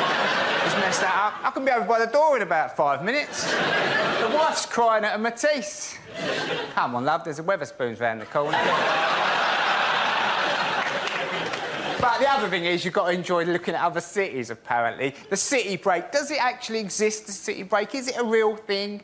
Went with the wife to Prague the other week, and she said, after a couple of days, she said, are you enjoying yourself? I said, yeah, I've just paid 15 quid for 2 cups of coffee. But at least we've got that bridge to walk over again, haven't we? I've never done that before. Or maybe we could go to the castle. Unlikely things to read on a motorway sign. For those of you looking for more safety tips, text now. Pick us up a pint of milk, tell. Thanks, Trace.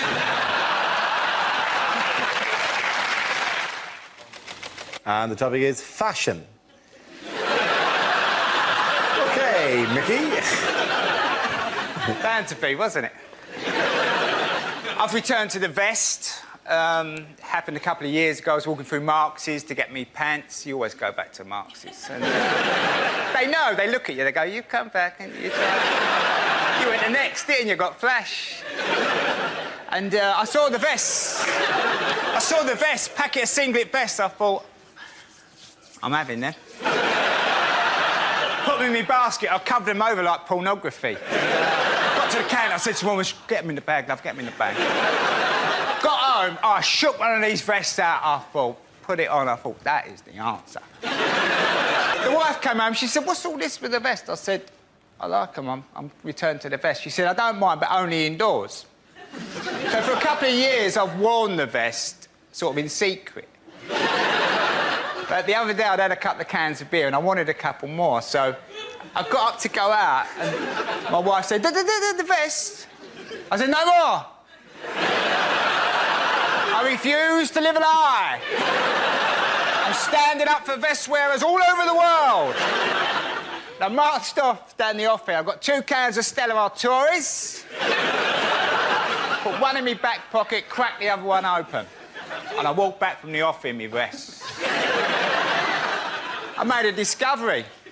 You drink a can of Stella and wear a vest, you get a bit of space.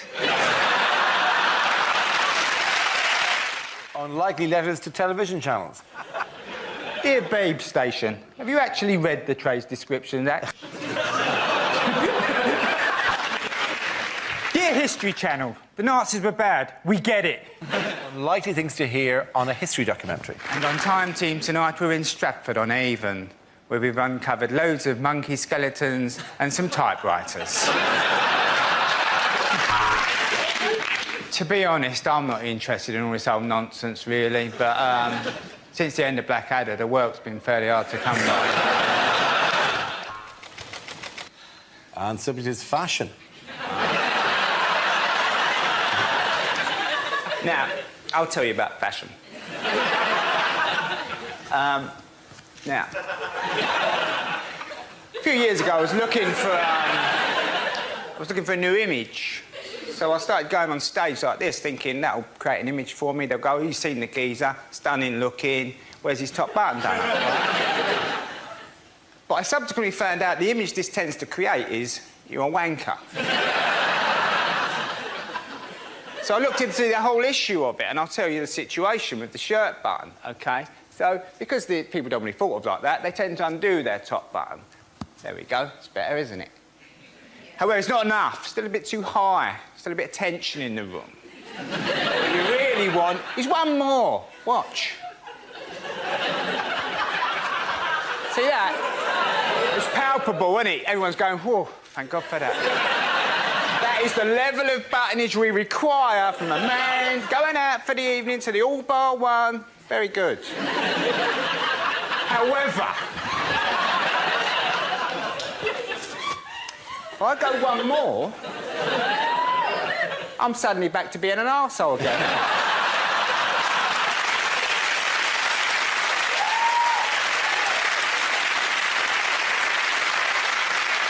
How tough is it being a man knowing that you're going through life only ever one button away from being a wanker or an arsehole? There you go.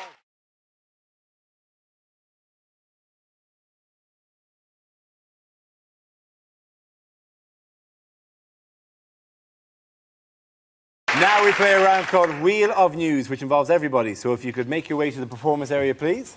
This is a stand-up challenge based on this news wheel, dotted with topical subjects and faces. We spin the wheel, and when it stops, anyone can step forward and try to make us laugh about the subject it has landed on. If I judge that the person has got a big enough laugh, he or she is safe and gets to sit down again. The first team to have all its players sitting down at the desk wins the round. So here goes. Let's spin the wheel. Well, Michael Howard, the Tory party leadership. Who wants to get in on that? Ah, like a shot.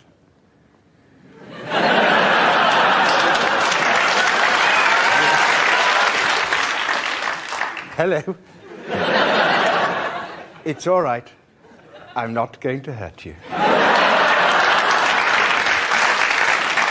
At the election, I announced my timetable for action, and here it is. I'm going. Very good. Rory, very much sit down. To be honest, you could have sat down after you did the face. So let's spin the wheel again. OK, education. Who wants to go for that? Frankie's up.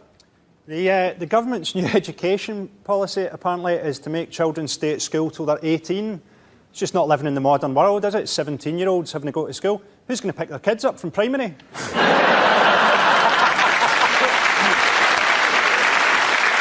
The Catholic Church have got a big thing this week. They say they don't want sex education in schools because that's like giving the kids pornography, as opposed to the traditional Catholic method of educating them, of actually shagging them.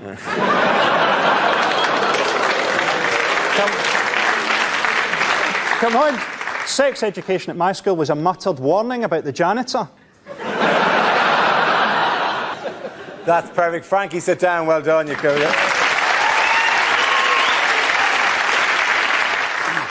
Covered yourself in glory there. Let's have another look at the next story. OK, ASBOs. Who wants to go in on ASBOs? It's Linda. Yeah, I think people are a bit down on ASBOs, but you've got to remember, these are the only qualifications that some kids are going to get.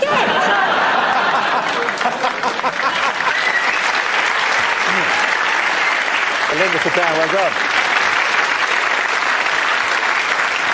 What's our next topic? OK, ID cards. Who wants to come in on that? Jeremy. Well, these are interesting because the defenders of ID cards say, well, we already have to carry lots of ID.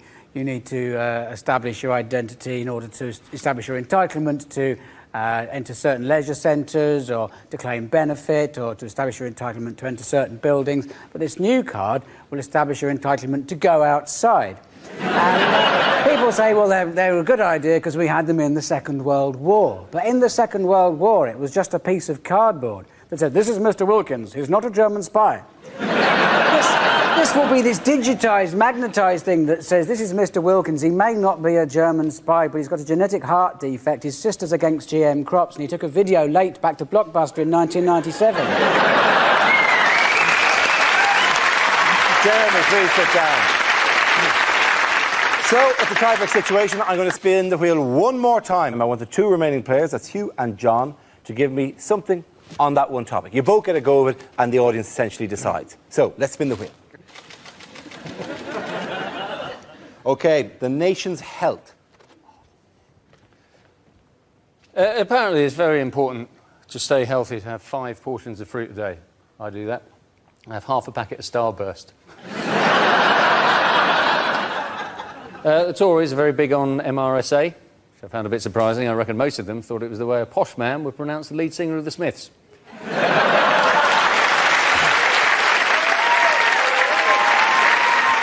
Just stand there, Hugh, because John is going to try to top that now.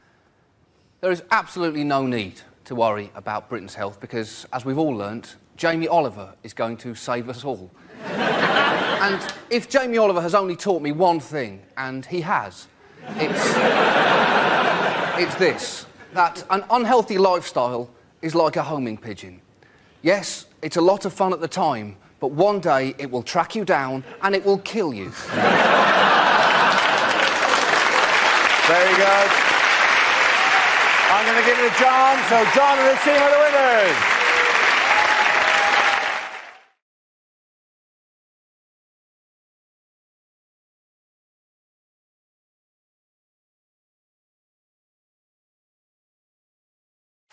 Now we play a round called You've Got to Be Corbinit to Win It. This game involves Nathan Caton and Ed Gamble, so if you could make your way to the performance area, please. This round is a stand-up challenge. I launched a wheel of news, and whoever chooses to stop, one of our performers must step forward and talk about that subject. OK, here we go. Let's spin the wheel. And the first topic is home life. Nathan. Yeah, I could talk about home life. I still live at home with my mum still. Thanks for the judgmental silence. Yeah, I live at home.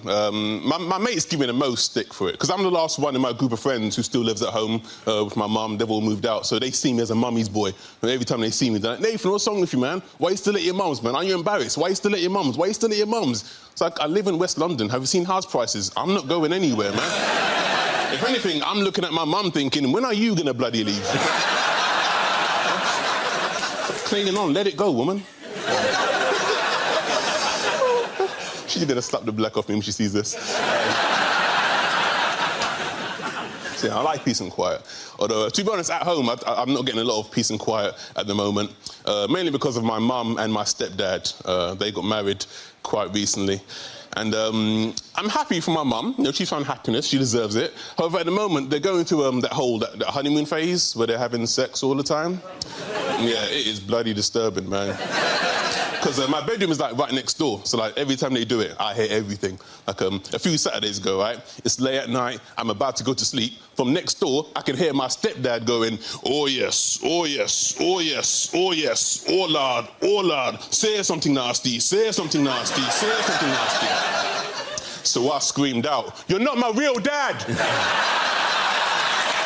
Thank you very much, ladies and gentlemen. OK, that leaves us with Ed. Let's see what topic you've been left with. And the topic is diet. I hope this isn't just a hint that I need to lose weight. Because I've lost quite a lot of weight recently anyway. I've lost about 6 stone in the last 3 years. Cheers, guys, thanks. I mean, no. Too late, you went with the British reaction. Thank you very much. Couldn't give a shit, mate. Carry on. We don't... Stop showing off. We don't want to hear about it. Found myself in a bit of a nightmare situation recently. I went to the Middle East to do some gigs. Now, that bit was nice, that was lovely, but they put you up in a hotel where the food is all-you-can-eat buffets 3 times a day for 10 days. Now, this is a nightmare scenario for me because I cannot be trusted at an all-you-can-eat buffet. Sometimes I don't even remember the buffet bit. All I remember is picking up a plate and I'll wake up 6 hours later covered in rice and sauce. And I can't theme a buffet. I can't theme a buffet either. I won't pick up a plate and go, oh, I'll have some rice, I'll have some curry. Well done, Ed, you've made yourself an Indian meal. Won't do that. I'll get a plate, I'll get a spoon, and I'll run along the full line of trays, just scraping food from every nation onto it until I've got some sort of plate Pangea, just an unidentifiable mass, just Spanish food, Japanese food, Chinese food, Indian food, coffee, sushi, just horrible. Just wedge my face into it, everyone going, is that man all right? Don't look at me! I'm having a buffet! Just food from all over the world. My body for 10 days had no idea where I was on this planet. I went for a shit 3 days in, a UN flag came out.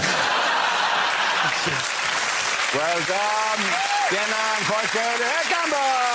Come on back.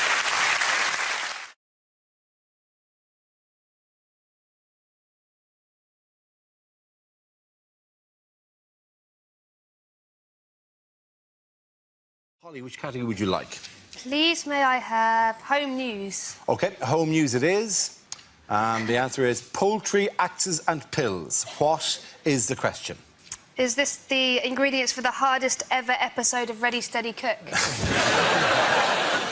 Is it what gave my sister the hen night she wasn't expecting? Is it what 3 things are inadvisable to smuggle up your arse? What are the only 3 ways I can still get the horn? Is it what is the actual title of an aisle in Aldi?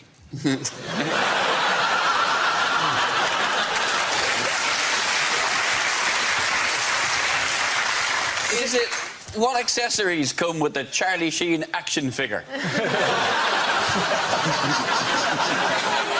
What 3 things do you need if you're going to cook cock ovalium?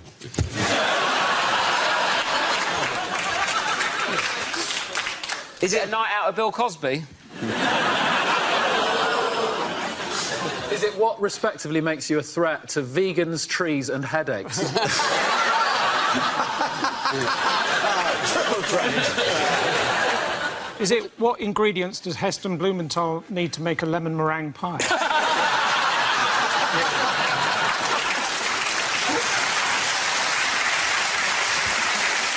What are the only 3 things the BBC haven't managed to build a bake-off style show around? What 3 things do you need if you're going to make an abattoir where the chickens have a choice? That is... Wow, that is dark. So I put it to you again, Mac Cluckerson. Shall I do it or shall you do it? Then you know the correct answer. What are you allowed to have a plastic... OK, what are you allowed to get a free plastic bag with if you're buying? I didn't say this right. Say it one more time. OK.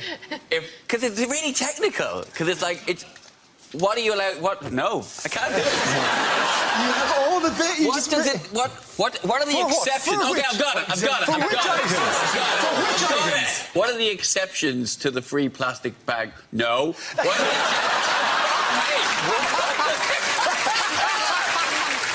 I've got it! Okay. What 3 products would exempt you from the 5p charge on a plastic bag? That's absolutely right.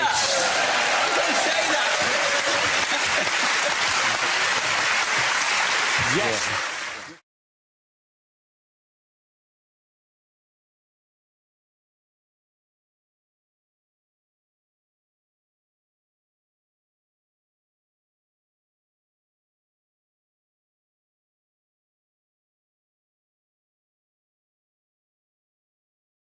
Let's see the first topic, please. The first subject is catering. Anyone's given that? Josh. My favourite place to eat is the breakfast buffet in a hotel. Because at a breakfast buffet, I will eat absolutely everything. That's the rule, isn't it? At home, I will have cereal or toast for breakfast. At a breakfast buffet, I am having cereal and toast as my starter. In combinations you would never consider at home. Coming back and what have I got? Well, 8 hash browns, topped with some Dutch cheese, actually.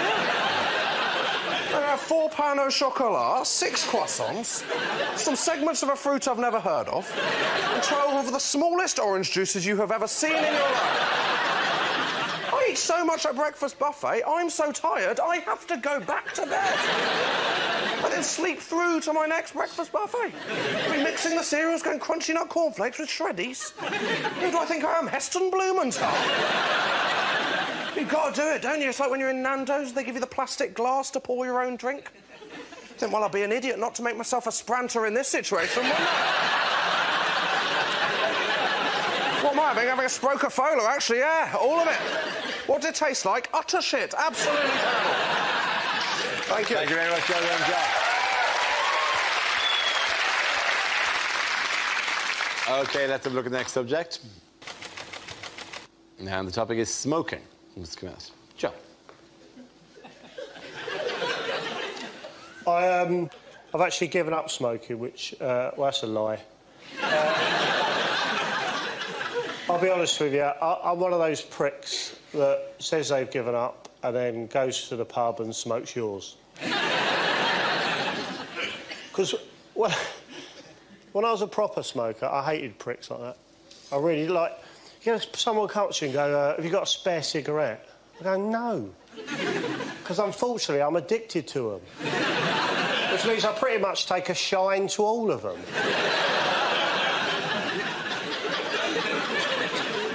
Have you got a spare cigarette? Yeah, I do, weirdly, because I'm a 19-a-day man myself. Thanks away, you knobhead. What else, like, warnings, they do nothing for me, like, you know, the warnings, they're quite drastic things, they're like smoking kills. So? I've got a horrible picture and still people don't give up. And I thought, bloody hell. So I've come up with a couple of ideas, right, to get people to give up smoking. They're just ideas, right? You could either put a warning on cigarette packets that says something like, one of these fags has been up a dog's arse.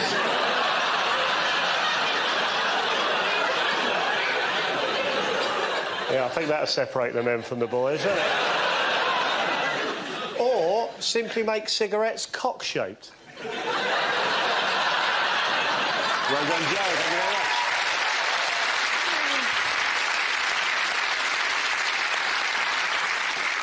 So that leaves Milton. Let's see what topic you've got. And the topic is school.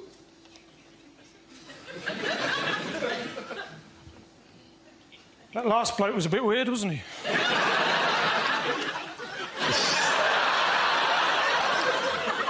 Anyway, I went back to my old school the other day, first time in 30 years. I took a note.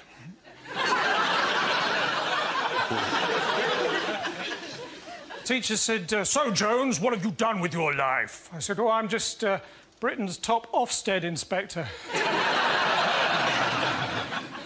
were a lot nicer to me after that. I was there for the funeral of my old science teacher.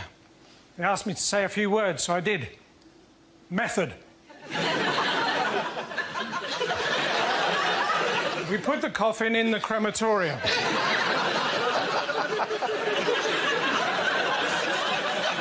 Observations. It burned with an orangey bright flame.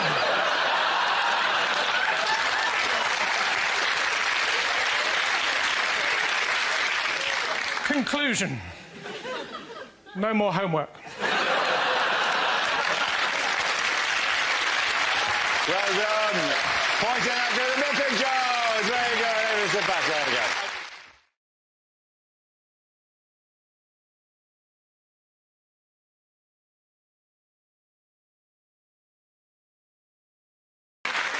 OK, now we come to our final quickfire round called Scenes We'd Like to See. This is for everyone, so if you can make your way to the performance area, please. I cut ideas for scenarios we'd love to see, and the performers come in with their suggestions. OK, here we go. The first subject is unlikely things to hear on a consumer programme.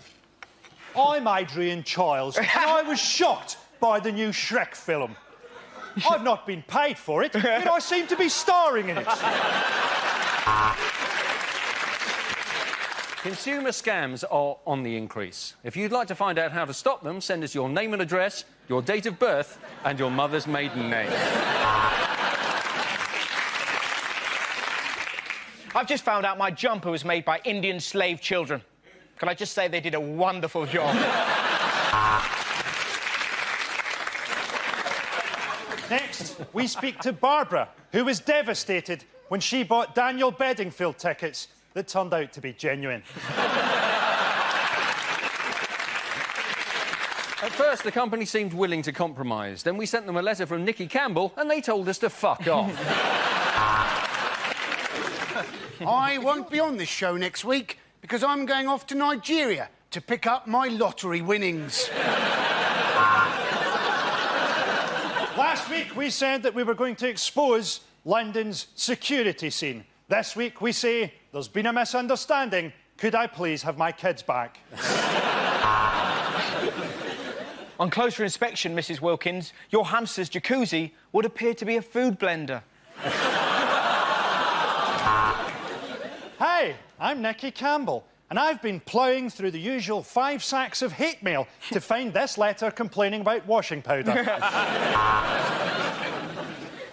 Today, as I stand before you penniless in the last clothes I own, we ask, is divorce biased in favour of the greedy bitch who left me? We got there, the weather were crap, the food were crap, the locals were racist. What a bloody brilliant holiday! Of the half-dozen condoms we tested, all but 2 burst in my stomach. I'm Anne Robinson, and without plastic surgery, I'd look like E.T.'s balls. OK, the next topic is things a sports commentator would never say. Oh, they've called in the video referee. Which is better, Alien or Predator? Oh, yes, and that's a beautiful uppercut and another one. But, hey, the DJ is still not going to change the track for Stephen Gerrard. Jimmy White holding up the cue there as he collapses at the Telenoid bins. Welcome to Robot Wars. Cruncher, ready! Stephen Hawkins, ready.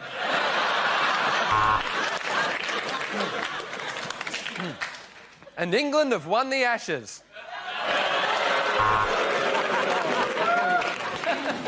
It's the women's 100 metres final, and from left to right, it's no